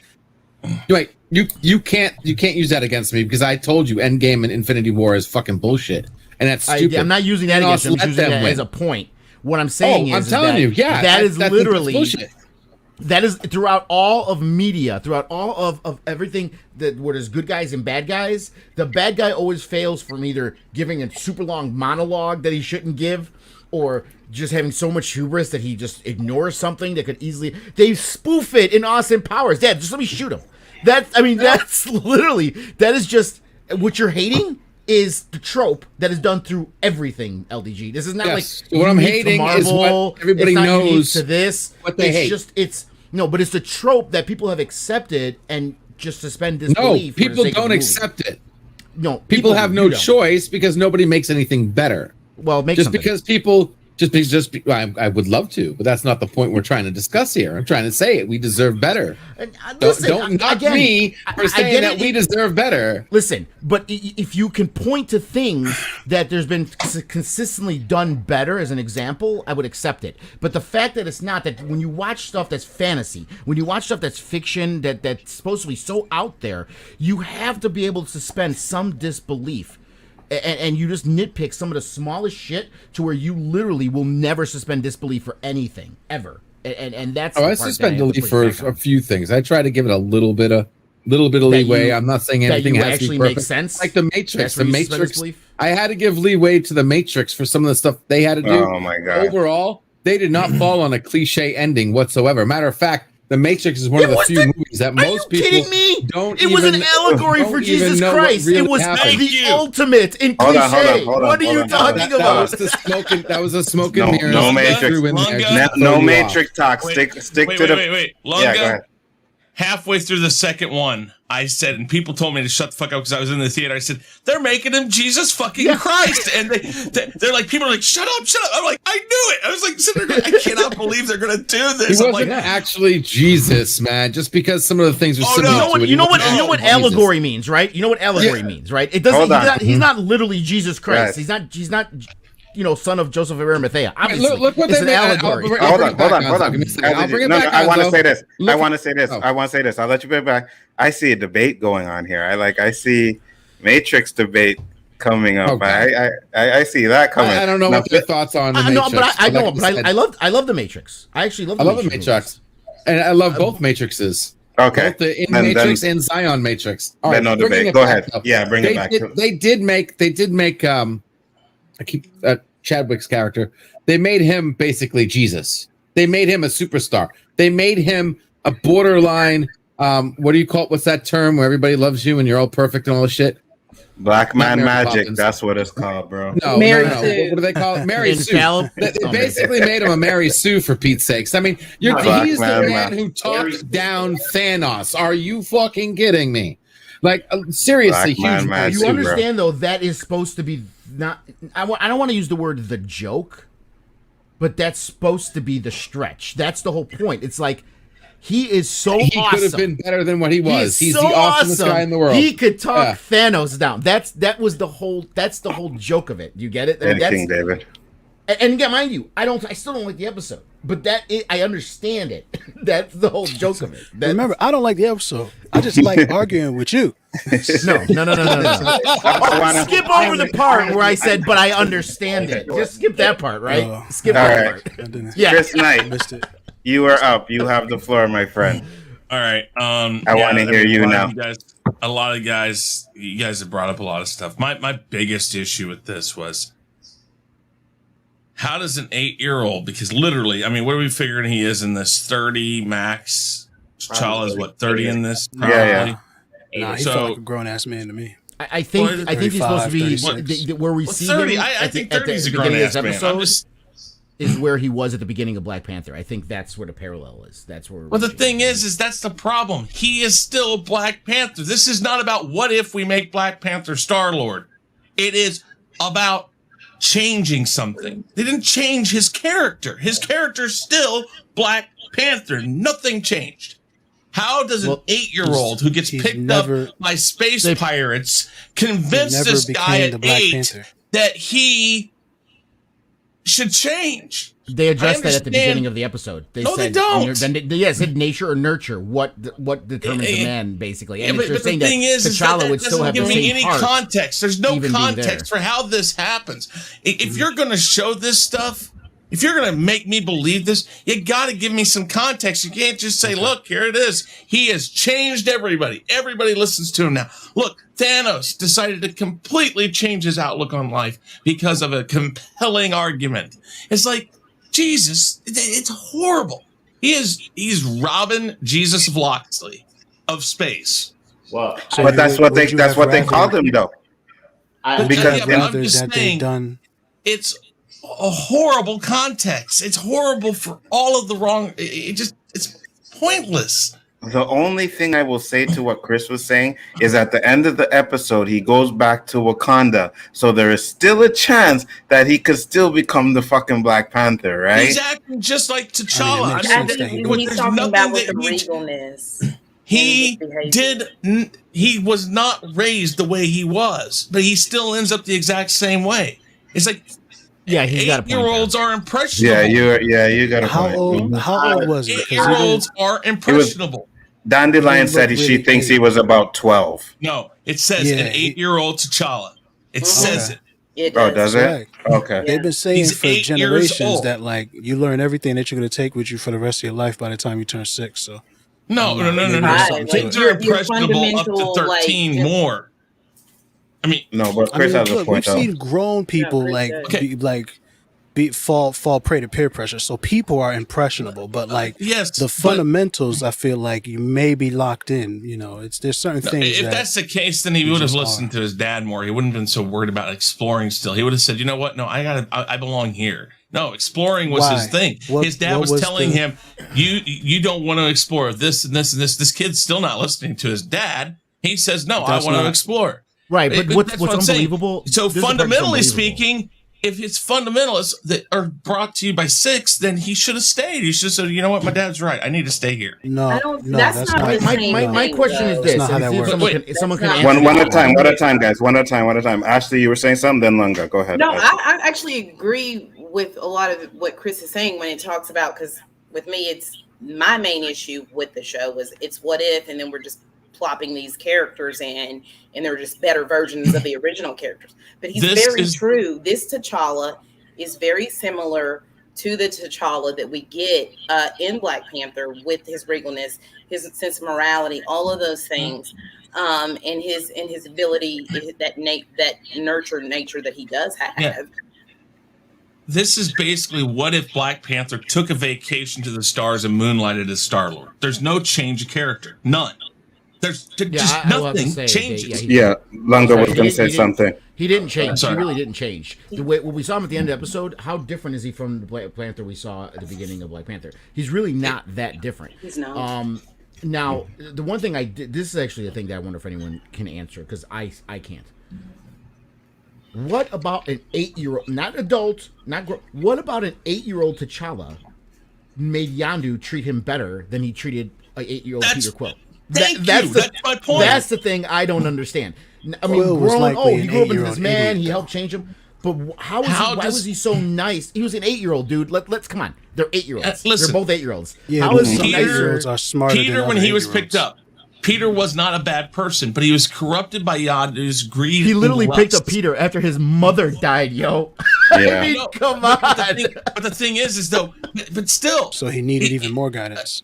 But the Even thing more is being a that he's dickhead to still, him? it's still the same thing though. Yondu, what changed Yondu with an 8-year-old? What did this 8-year-old do that the other one didn't? You can't tell me that kid wanted to necessarily do it. It was just someplace to go. He's like, well, my mom just died. What the hell? Where the hell am I going to go? But that doesn't mean that the kid's going to sit there and if one 8-year-old can do it, then another 8-year-old could have done it. But why was right, it? But not that just, there's no a different 8-year-old. The only thing I could think of is T'Challa wanted to be out there. One time. That's true.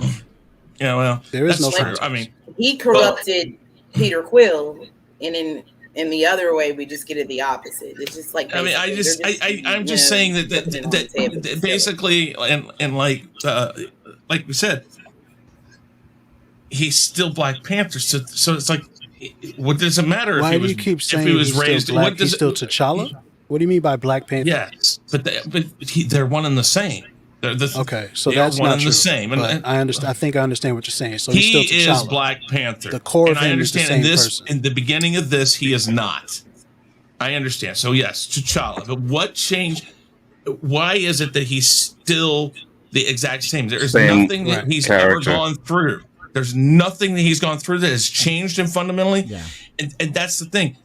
And then one more thing, the 10 seconds of Thanos actually being Thanos, actually showing his Thanos-ness, it was ridiculous.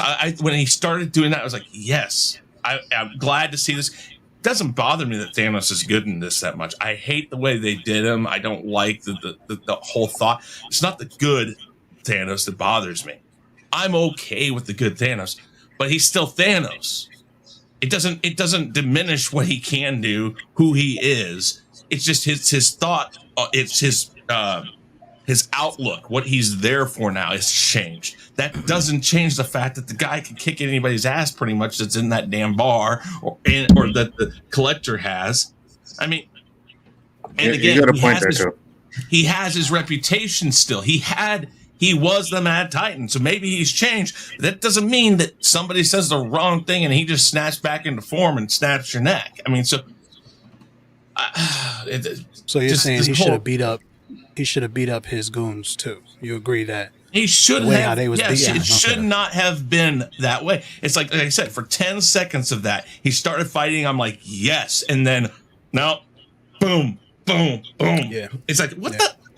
This isn't silly. And so those are my main concerns. Someone else was saying this the other day too. Elitist is in chat saying about how T'Challa had powers. He shouldn't have had powers. I don't understand where does he have powers coming from. He wasn't doing anything different in here than you could have seen Black Widow or Clint Barton do. He was just he didn't have powers. Yeah, he was a little better because the original man. But like that's but he didn't do anything any crazier than Black Widow or Hawkeye does. Punches and things like that. You guys all like the collector in this. I hate him. Really? Real quick. Yeah. Yeah, go ahead, Kate. Sorry, Chris. Go ahead. No, you let him go. I can say that. Okay. What's going on for Chris's second one about T'Challa? So what should have happened was that T'Challa should have been corrupted by Yondu's ways and became, in the same situation. Not necessarily. I'm just saying I want context for this stuff. I understand we only got so much time, but if you're going to make if you're really going to make me buy it, and I understand, let's go back to the kids thing. Kids just buy it because it's there. It's on screen. They'll go with it. I understand that. Right. But you can't tell me that they don't understand that adults are still going to watch this and adults are still going to have an issue with this. Give me some sort of context. Maybe that compelling argument worked on Yondu too, whatever it was. Right. So I don't instead care. of I'd like to see showing that. how showing how T'Challa changed every single other person in the universe, give us some time with him and Yondu, and expand on that a little bit so that it makes more sense. They didn't show it. They could have cut down on the groveling. They could have cut down on some of that and shown me some of the other, because they do tell us that he saved all these people. They're doing that. They could have still done that. There was time to do it. They could have cut back on some of the other. Again, like goofiness, like you guys, that was a good point, right? They could have cut back on point of it. Well, was he in his Black Magic when he was talking to the Collector? He talked down Thanos. Why couldn't he talk down the Collector? No, there's that. The motivations. Thanos, the Collector just wants stuff. Thanos was trying to accomplish something. That's the problem I have with the Collector. The Collector is not about power. He's about stuff. He's more of a, and I don't really think he is this, but he's more of a scholar. He likes this stuff because one, he thinks he believes it makes him more powerful, but it's his want to know and have. He's almost more of a hoarder than anything. Right. But what better way to be able to have the most stuff? Yeah, but it's not about using the stuff. He admires it. That's why he has these people in cages. He doesn't want to use these people. He just wants them to sit there, stay still, and let me look at you, because I have you now. You are a part of my collection, this grand thing I have. That's all he ever cared about. He doesn't cruelty though. In the first Guardians, they showed us that he was. But it's to get what he wants, which all he wants is stuff. He doesn't care about power. He has this fortress, and as long as it's in there, he doesn't care about anything going on outside around him. I can agree with you on that, Chris, in a certain way, but I think he was forced to use it when he had to fight T'Challa and Hondo. So that's why he started using some of he had his already special. been using it. He filled the vacuum that was left by Thanos, and I think Right. the reason why is because there was the opportunity, and To what use better way it. to get the most stuff than to be the guy in So charge. there's no Celestials. Wait, no, Ego's there. So what power vacuum is he filling that a Celestial couldn't have filled? Or that Why did Ego not stop Thanos? because he doesn't give a crap. Same You see, reason. Celestials don't Gem care. too, by the way. Didn't he have the power gem? The Celestials don't fill those kind of power vacuums. I know They are kind of they above stay away from everything. things. But One at a when time, we guys. get to finals, like the final thoughts, I have a theory that would have been much better for this. But I have to run and take my son someplace, so I'm going to jump on my phone. Yeah. Go ahead, Yellow. You're up. What you didn't like? We talked about everything that I didn't like so far. I don't think there was really anything that was missed. Nothing else you thought about? Okay. Again. Ash? Yeah.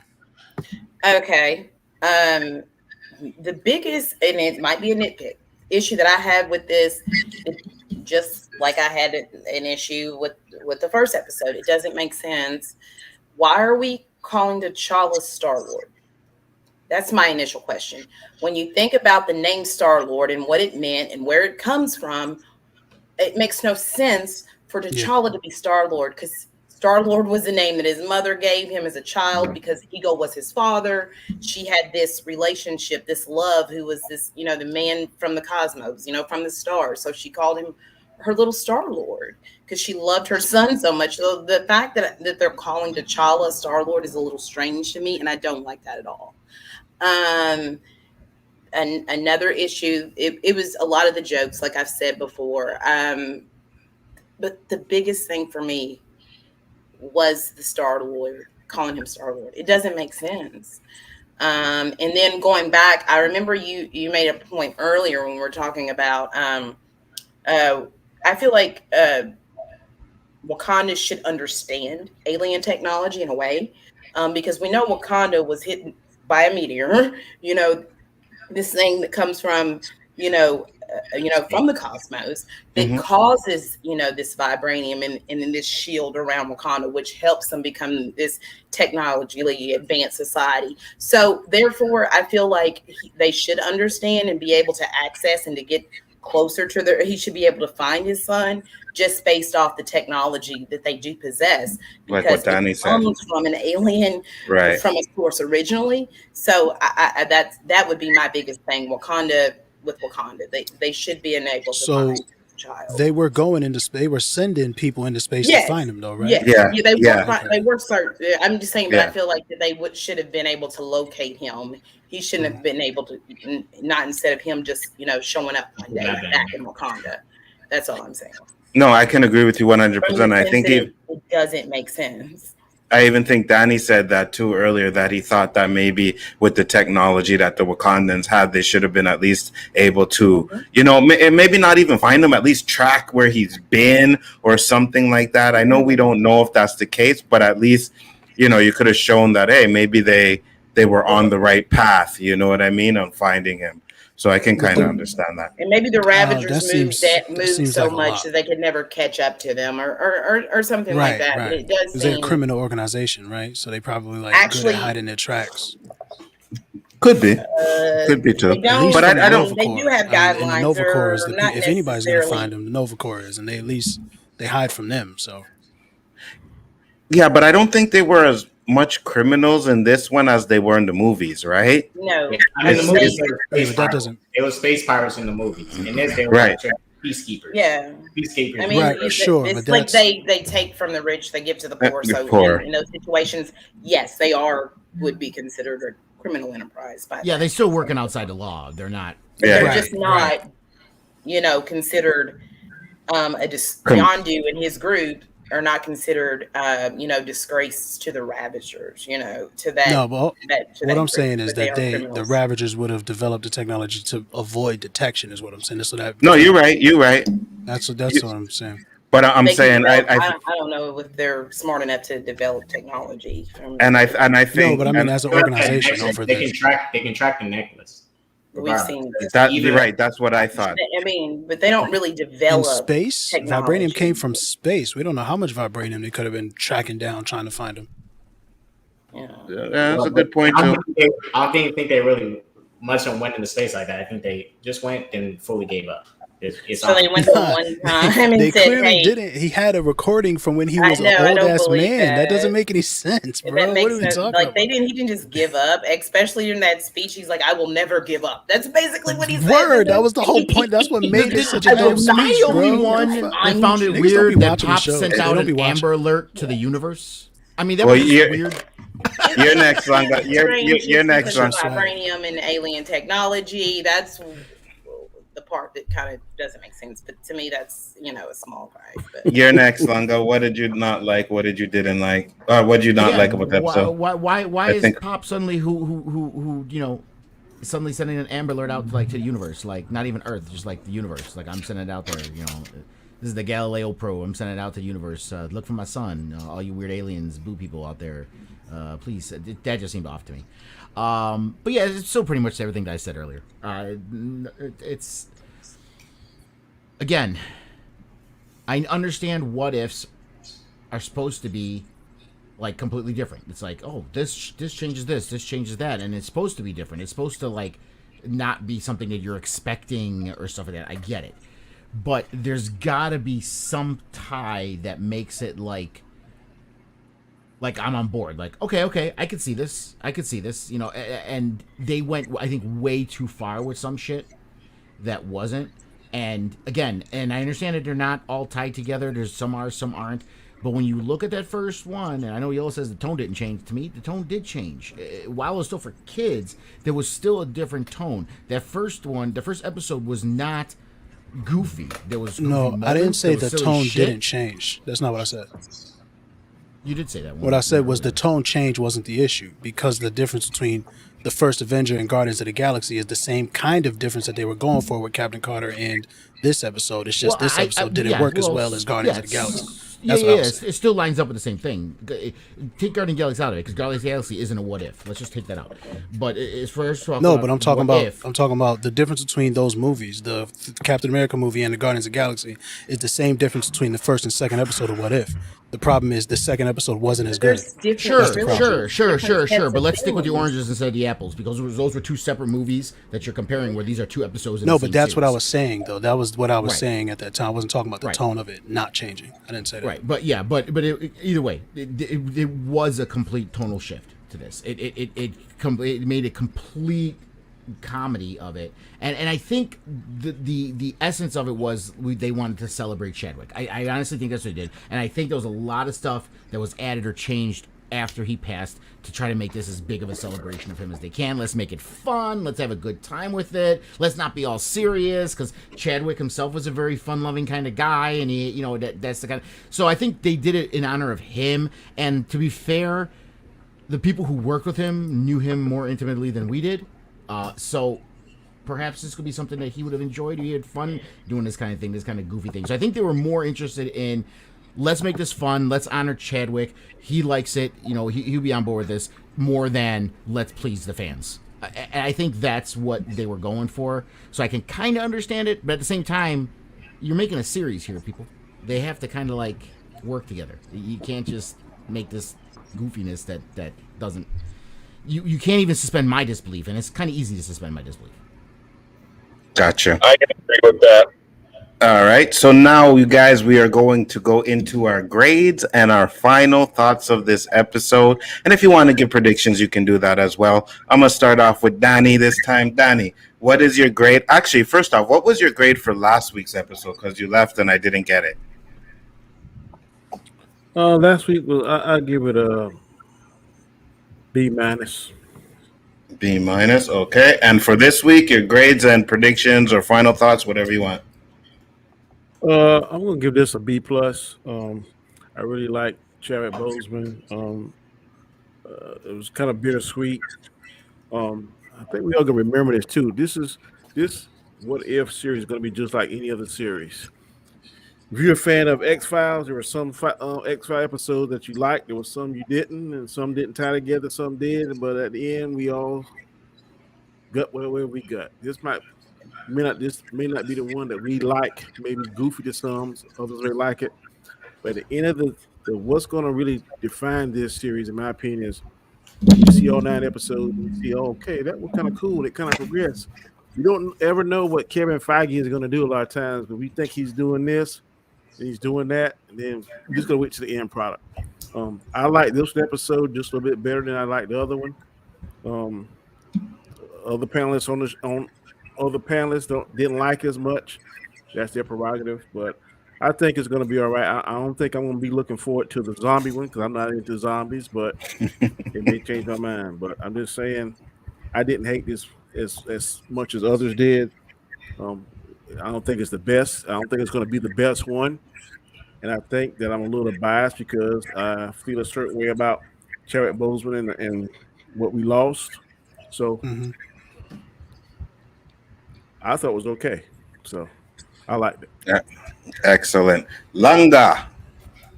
Grade, final thoughts, predictions. Grade.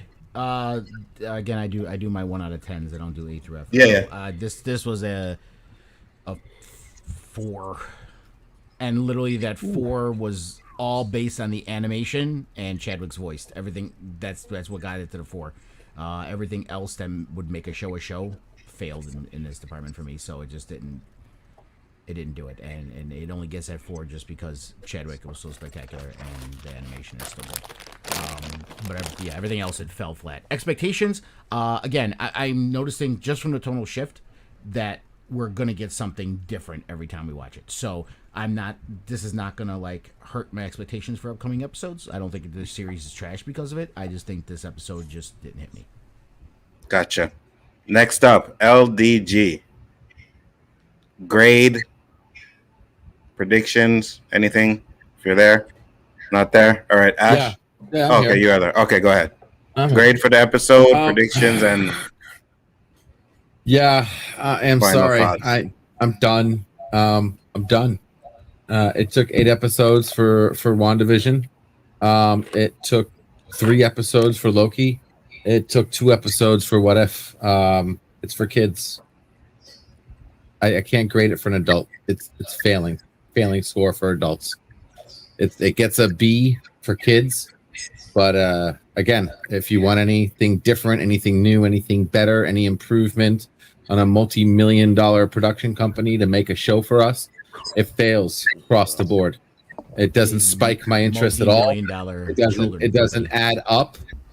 It doesn't have continuity. It has poor lacking in production quality.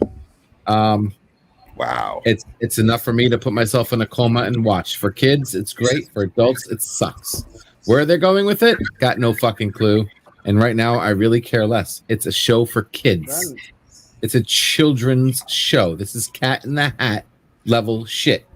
I put X-Men animated series above this piece of shit. Yeah. I'm sorry. And I hate to be negative about it, but that's the way it is. I'll watch my watch parties, and I want to see what they're going to do with it. I am interested in the zombie episode. You said they're doing a horror one, or is that supposed to be the zombie episode? That's the zombie episode. Okay, I am interested in the zombie episode because anybody who watched the comics, what happened with the Marvel zombies, that shit was sick. I want to see where they go with that, but it's made for kids, so I don't even think we're going to see much. So you give it an F then? I give it an F. All right. Ashley, you gave it a B+, you said? No, okay. So this is what I'm saying. When I take my bias out, the fact that I love T'Challa, okay, the fact that I love Chadwick Boseman, the fact that I was so happy that he was back, and hopefully, apparently we might get a few more episodes. I don't know. That makes me happy. But the animation's good. T'Challa was good. For me, that's a B-. But the silliness, the jokes, just the dialogue, the story, the plot holes, just things that don't make sense to me. This show is a D overall right now. It's not good. It's not good. I know, right? I think Ashley can get final. So what is your grade with this episode? Take out the bias. This episode alone. If I take out the bias, it's a D. It's a D? Okay. God, I wish I had a Damn. her rest. I'm putting these grades recently. I'm loving it. Next up. Yellow does it. What's your grade? Listen, I don't do letters, man. All right, I don't do numbers. Give me the Everybody numbers. Stupid. I do candy bars, okay? And if Reese's peanut butter cups is the best candy bar, and like, I don't know, Mounds is the worst. Now, 100 grand pop, 100 grand. Don't relax. Mounds is not nasty. No, Mounds is disgusting. And if Mounds is like the bottom of the barrel, like, you know, chocolate bar, then this is probably like a almond joy. Nah, watch out. Whatchamacallit is dope. I fucks with whatchamacallit, all right? This is like an almond joy. Like that one little nut on it, I could really get it. You mean I like almonds, but then the rest of that, go ahead, fam. And that's really how I felt about it. That one scene where Pop Dukes was like, I will never stop looking for you, hit me right here in the fields, hit me right here in I was like, yes, you search for that boy forever, give me back my son Mel Gibson on the phone in Ransom, you feel me? So I was feeling that, and I really enjoyed that. The Thanos joke was really funny. The rest of the stuff is just the animation is good animation, it's strong animation. The choreography in this episode was so bad the animation didn't get to shine. You lose points for that. You know what I'm saying? If you got animation, do something with it. So Yellow gives it an A+. Right around there, almond joy, man, almond joy. Yellow gives it an A+ because I don't know what so I'm just gonna say A+. Go ahead. Three Musketeer, you feel me? Like Three Musketeer. There, yes. Like down there at the bottom, just real close to the. Musketeers ain't that bad. That nougat. Those are nasty. Man. Those are gross. No, listen, can we all agree? Butterfinger is the worst candy ever made. Can we Butterfinger is disgusting. I don't think that's no. What is that orange shit, bro? Come on, that's some nasty shit. It's weird, wafy peanut butter looking. Trying to be. Yeah, I don't know what it is, but it's delicious. I liked those when I was a kid. I would say my dad worked for Nabisco when I was a kid, and he brought home a lot of this shit because Nabisco was all part and parcel. I hated it. We had like millions of boxes of Butterfingers. I'm like, fuck this candy, Dad. We had one box of Baby Ruth. I'm like, why can't you bring more Baby Ruth? Why can't you bring me more Baby Ruth? That's the best candy right there. One Baby Ruth. Let me get a 5,000 grand. Where the Fifth Avenue at? What'd you say, Donnie? It's hard to beat what? Never had that. It's hard to beat. It's hard to beat a Nutrageous, bro. What's a Nutrageous? Kit Kat. Oh yeah. No, I know Kit Kat, but what's a Nutrageous? Nutrageous, yeah. Those are that's a brand. Is that a brand of Kit Kat? No. Oh, okay. It's totally. Oh, really? Like that thing is amazing. Yeah. I like the chocolate covered payday. Chocolate covered payday is good. I fuck with a payday. I fuck with both. What about I fuck a zero with bar? You gonna eat a zero bar? And I never had that chocolate, man. Never had a zero Not bar? a fan of anything that puts nuts in my mouth. It's white chocolate. Zero bars are. Oh no, I don't fuck with white chocolate. I know, like I'm supposed to bring up too many bad memories. Chocolate. LDG. It's Bring back too many a bad cultural memories, appropriation, LDG? man. Is That's what I'm saying. You don't even you don't have a clue, bro. If anybody knows anything about how chocolate is made, K-Dot, you were up. Cacao nut. As an MCU product, I gotta give this shit a D. Said that shit, man. Damn. It's a D. Like That's right. Like hold on. Before you finish, I got a new announcement. I will be needing a new panel for What If next week, guys. Like all these motherfuckers need to go. Holy shit! So you want homers? You want homers, right? That was, you want homers. You want ringers. Yes, you just want yes. Is that what you want? Exactly. Well, just hit the green button. Well, let me see next week's episode first. Then I'll let you know what we want. Yeah, listen. Anzo must have ran out of toilet paper because he wants a bunch of ass unrelated. Completely unrelated, but I dropped $1,000 on the new GPU. You know, the Cash App, all this stuff. That'll help out and stuff like that. Has nothing to do with my opinions. My opinions being better next week. Absolutely nothing to do with it. Got you. I feel you. K-Dot, finish up, brother. Like I said, as an MCU product, looking at all the MCUs, this is MCU. It's a D minus. Minus. First you said D. Minus. The fucking minus there. Minus. Okay. And my predictions for what's upcoming, I mean, I think the writing is going to get even worse than this. So, hey, that's my prediction for what it will be. I think the writing is on the nose. On the nose. This episode. That's what I think is going to happen. Nah, absolutely not. There's no way. There's The no highest You denominator. thought about brother. that after What's wrong with us, WandaVision. bro? So The first episode in this episode is what I think for now. And I did want to say one more thing because I did lose this. I didn't want to lose this thought. I didn't want to get it out now because it. Yeah, go ahead. Or dislike. I didn't like how this episode ended. I especially didn't like T'Chaka having a friendly conversation with the dude who stole his son and shit, and he's like, "Oh, what's up, man? Here's a drink." I thought that was weird. Okay, I understand what you're saying, but T'Challa didn't really tell. But T'Challa lied to his father, though. Yeah, T'Challa told his father that it's he like helped you me didn't out. watch And the episode. I have a problem. No, with I hate it, but then they don't understand it. It's a serious issue for me. Couldn't handle the truth. One more thing I have another issue with T'Challa's character. The fact that T'Challa took what Yondu said about Wakanda for gospel. T'Challa has his own ship. He could have went back to check if what Yondu said was true. Yeah, he could have. Yep. Can we just have a raise of hands? Who actually watched the episode? Just I watched the episode. That was weird. We're answering things. Listen, like there's basic things that you didn't notice. Right, and I'm saying, I understand that you guys saying, "Oh yeah, he could have went and checked for himself," but he trusted Yondu at this point. So why is he even gonna Yondu? Keep saying Yondu. But he wants to see his father, man. Solo. But he trusted him. If you guys did not see, I don't care who you trust. I want to go back and see my folks real quick and let them know I'm okay. God knows they're worried about me and shit. I want to go say what's up. Wakanda was destroyed. And he thought his home was destroyed. I got the fix for that. What would he go back to? Yeah, Chris, because you're up next. Go ahead, Chris. Right. They were high tech. Maybe someone survived. I mean, how many times do you see a story where they're like, even against all odds, they're like, maybe someone survived. Maybe there's hope. And I thought that was lacking. I really did. And the ending too, they just promoted that you lied to your parents. Like they couldn't tell him the truth and he'd be okay with it. That could have been another awesome point. Doesn't lie to their parents, bro? What are you talking about? I'm done with you. Maybe you live in the world where you lie to your folks, but unfortunately, every fucking body. You gonna sit here and tell me you never lied to your parents, bro? Shut the fuck up. No, I told my parents every single lie that I told my parents. I told them the truth one way or another in the future. Okay, well, then but you still lied. You're not a human being. I cannot say here.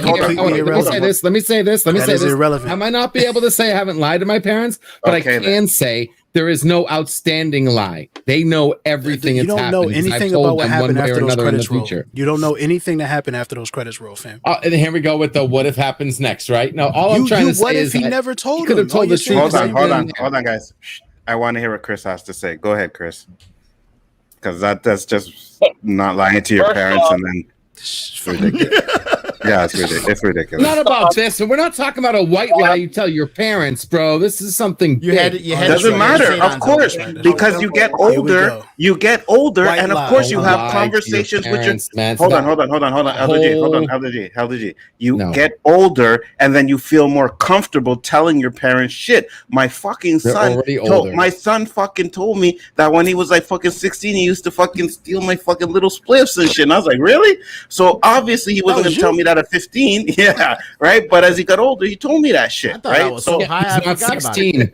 And think about why T'Challa made the choice, kind of in his mind, possibly to he wanted to be out there. He wanted to want explore. a war. He cares about Yondu. He forgave. There was nothing Yondu. to be Why afraid does of he telling want the to truth. put Yondu and his father against each other when he cares about them? And yeah, I can understand. We're inferring that maybe eventually he tells him. Danny is smiling over there. Sometimes there's the right place.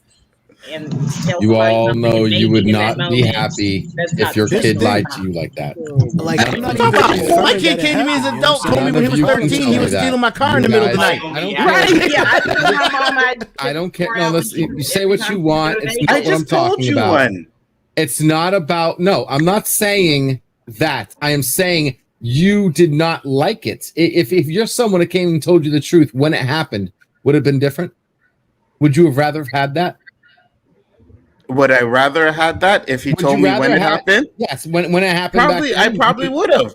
but my son wouldn't have done it. And that's all I'm trying to say. No, hold on. But this is not if the my point, son was though. a killer, and he didn't tell me, I would appreciate you telling me that earlier. But I was just saying, like, if your kid comes to you like 10 years later and says, "Ma, by the way, I used to do this," or what? He comes did. back with a lie. Yeah. Wouldn't you rather have been told then? No, because I would have beat his ass then. Right, exactly. I mean, like, no, it wouldn't have been fine. Would you rather have me, that like, outcome? my kids tell me the truth, they don't get in trouble unless like went and burned somebody's house down. Like, I have that type of relationship with my kids, so that if they've done, you'd rather have your kids be truthful than lie to you. And they all that's all the point I'm trying to make, man. Okay, and his father seems reasonable. His father lied to him his whole life about his uncle, bro. What you talking about? No, I'm talking about his father. Okay, hold on. Yeah, go ahead, K-Dot. We can get into that later because I need to hear what Chris has to say. But say what you got to say, K-Dot. Then Chris. One thing that is true about children do love to explore, but they will always go back home. And the fact that T'Challa, and look, I understand. How's a 9-year-old He going was back told home it was after 6 months? destroyed. I mean, He said it was destroyed. How do kids believe anything they're told? Look. Let me ask you guys this: if someone told you, "Hey, your house is on fire," are you not going to go check if your house is on fire? Sure, but if aliens come from space and take me away when I did not know aliens existed, and they told me my country was destroyed, I'm going to be. Yeah, sounds fair. I didn't expect the ship to pick me up, or you're a million light years away. Hey, you're gonna go check and see if that's true.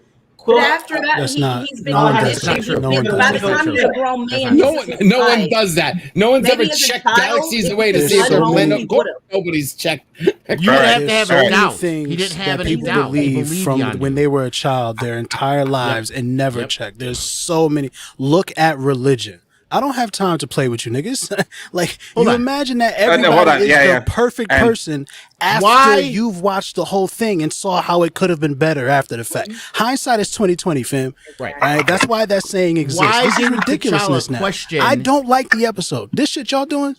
What is the point? Right, it doesn't make any sense. I'm Throughout all of your hold on. LDG, throughout all of Black Panther, why didn't T'Challa question why his uncle died? Did he question that? Did he search it out, K-Dot? Did he go try to investigate? He just accepted his father's word. He's like, okay, bro, okay, Pops, you said this is what happened. Well, Yondu was his dad when he took him. He told him what kind of was gone. He was treating him well. He's like, okay, well, I believe you. That's kids believe their parents. They believe their parental figures. Look, It's hard to get. I know that. I know that. Look, I'm totally fine T'Challa exploring this stuff.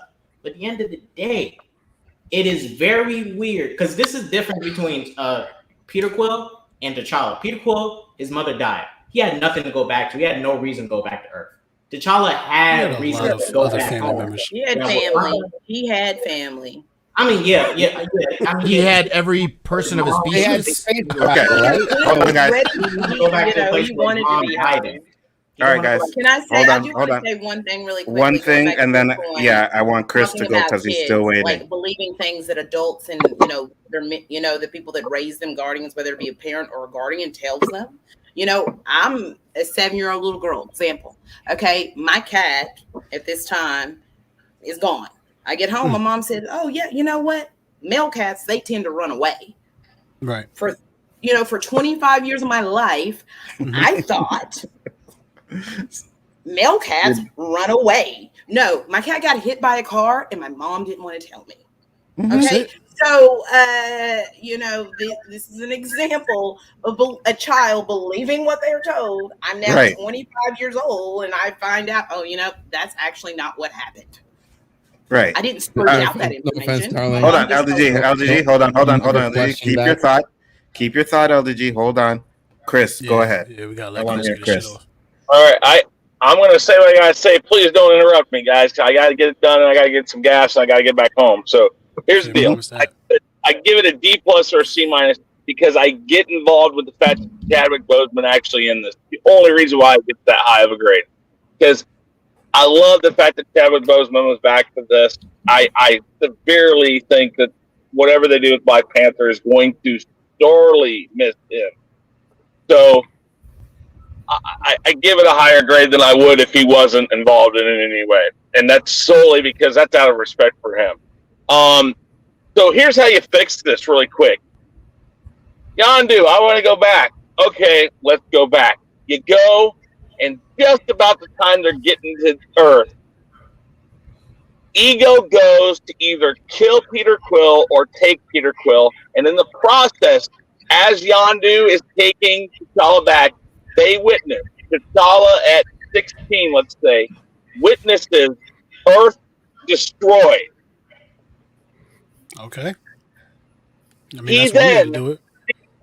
personal vengeance against Ego. Then going to the Mad Titan, he asks, I need your help. Think about the trophy a Celestial would be for you.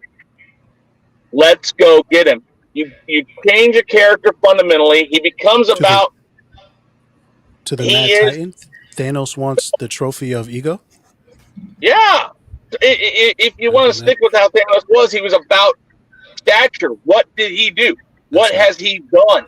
He Actually, no. He was kind of rejected by his parents, so that's why he hated life and Everybody kill him at birth.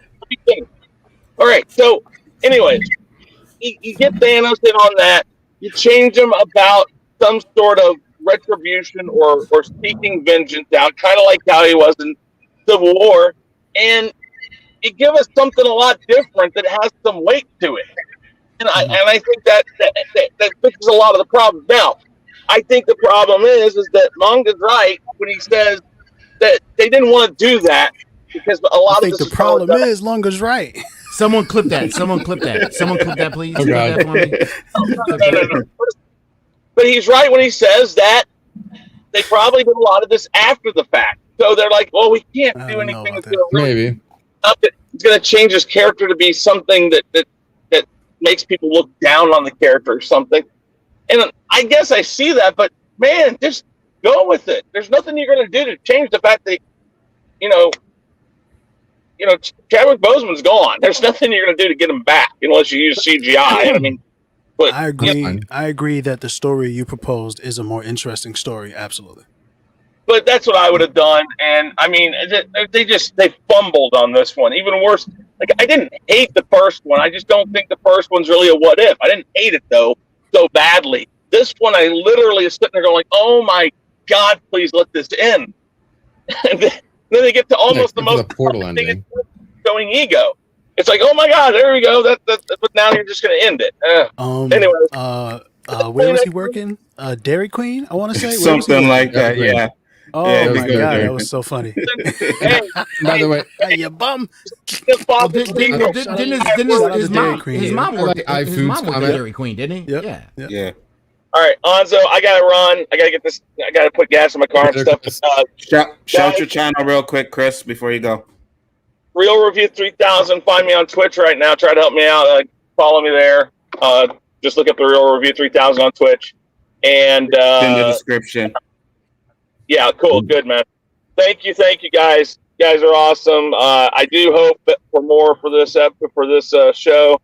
And I like a lot of you, can't wait to see what they do with the zombie thought. So thank you guys. No problem. Later. Peace out, Chris. And Mr. Bias, can you highlight I Love Food's last comment, please? No. I know you didn't. I know you didn't want to. You didn't want to, but can you go ahead and just highlight that for a minute, please? No. Just he wants the one person that supports him.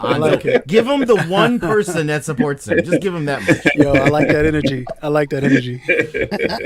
You happy now? Happy now? That is what happened. For the record, that is what happened. Any final thoughts before you guys? Probably a secret account. That's probably LDG's for real secret account anyhow. It definitely is.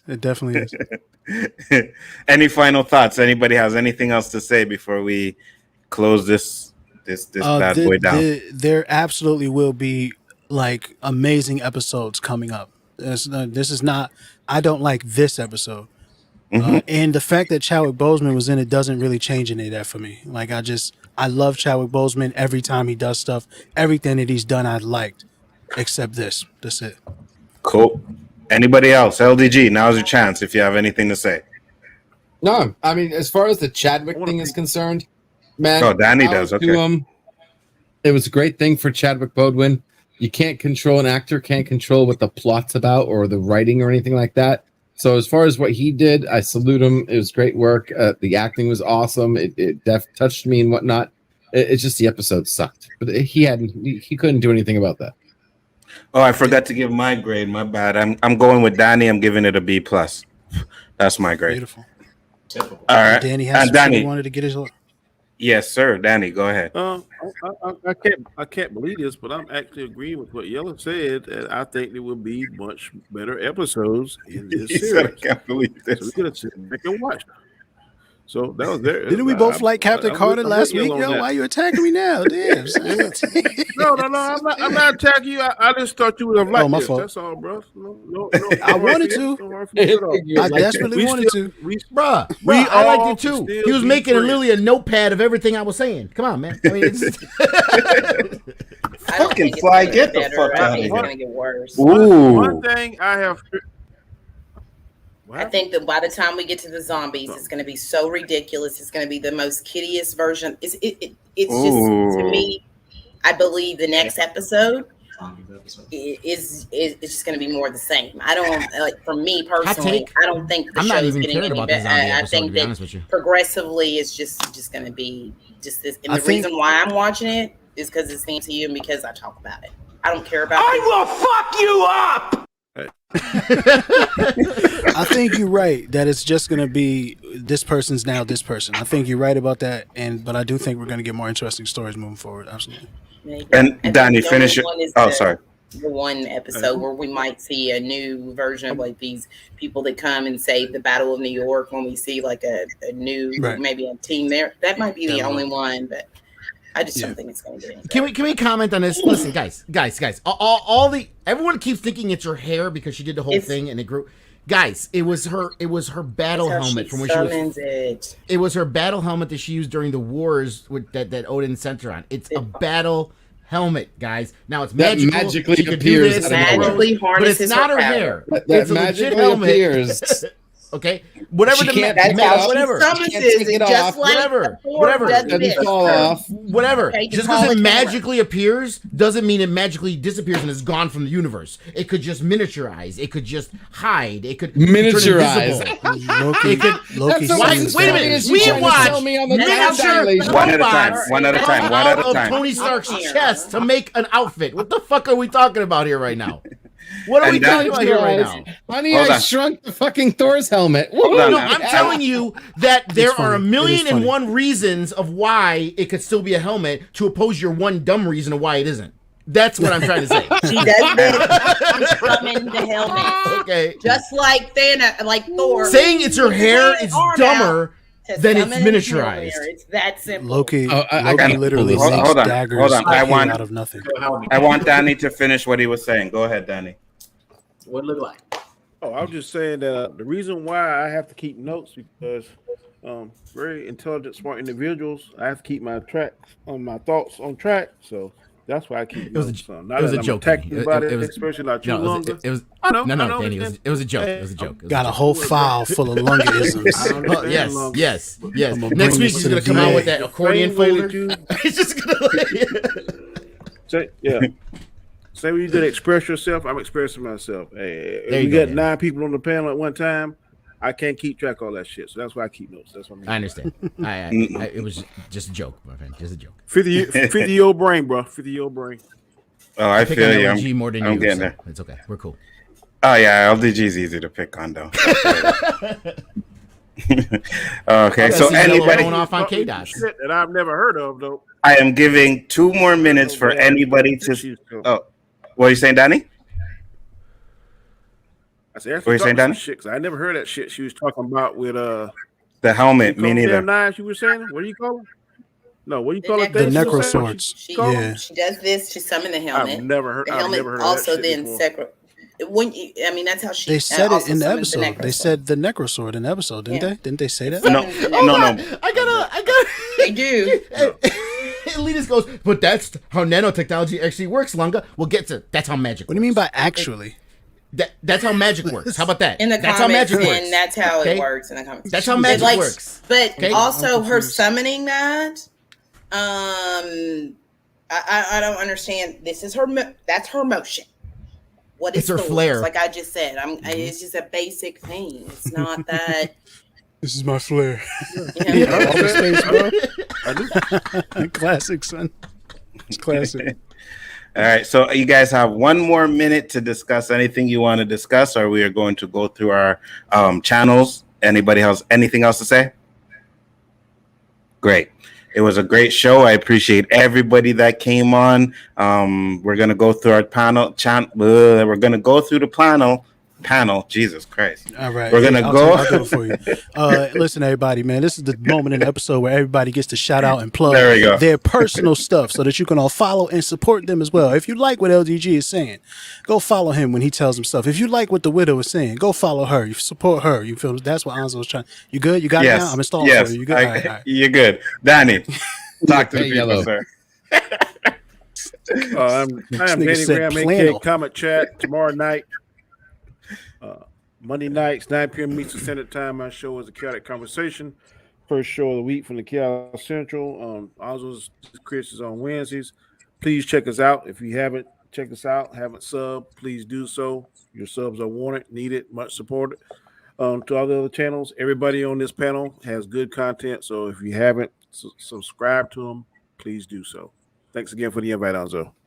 No problem. Glad you made it, man. Thank you very much for coming. Next up is Darth Daddy Lunga. Talk to the people, sir. You know me, guys. Darth Daddy Lunga, a.k.a. G.A. Lungaro, comic book creator, cosplay maker, YouTube host of The Great Council with this man below me, Yellow Does It, Tuesday to Friday for the midday mashup. And we also do D&D on Twitch, Council of Six over on Twitch every Tuesday night. You can catch us there and on YouTube. And I seen the pictures of the costume. That shit was fire, bro. That shit was well done, man. Good job on that. LDG. Yo, what's going on, guys? LDG here, the guy who's trying to free the net with a true public forum so you actually have real freedom of speech. You know, that one thing that's only on paper, but you don't actually have yet. Hit me up. Free tech support over on Geeks Enjoy IT. And, oh, yeah, it does, baby. Oh, yeah. I'll unlock your mind with true freedom of speech, brother. And follow me on my main channel, LDG of Geeks Enjoy. We do watch parties. I do the waiting room. It's the stream between the streams where we hang out and chill, open panels, open topics while we wait for someone else cooler to stream, like most of the people on this panel. And hit me up on Twitter at Geeks Enjoy. And the new website coming live right now, which is going to give you the first taste of freedom of speech, nerdrotica.com. That's right. It's about time that section 208 or 213, whatever the fuck it is, works for us. All right, guys, take care. Have good. See you next week. Excellent. Next up is Ashley. Talk to the people. Tell them about your channel. Okay, first I want to talk about Elitus's comment. Okay, you go right just ahead. Like Thor, without the hammer, because he realizes he can channel his powers as the god of thunder.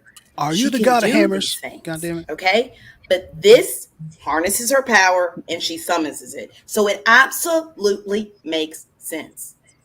Okay, I'm the widow, and that's it. Yeah, that's my channel. 100. Yellow Does It.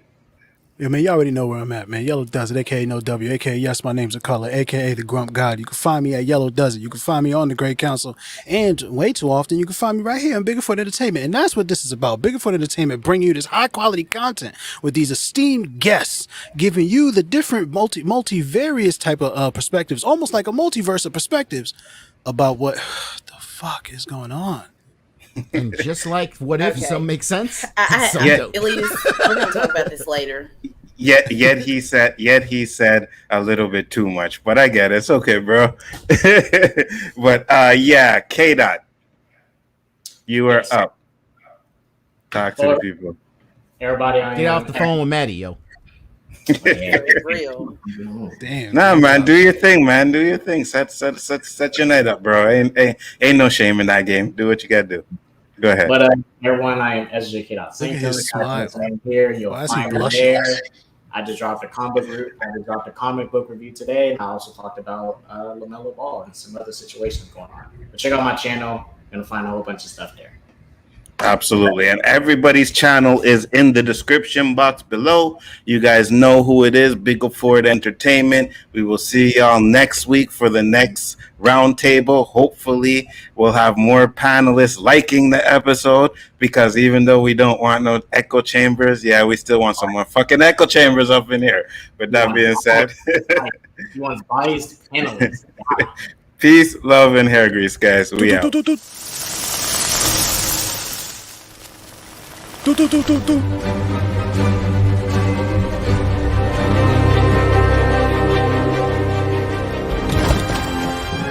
I am inevitable.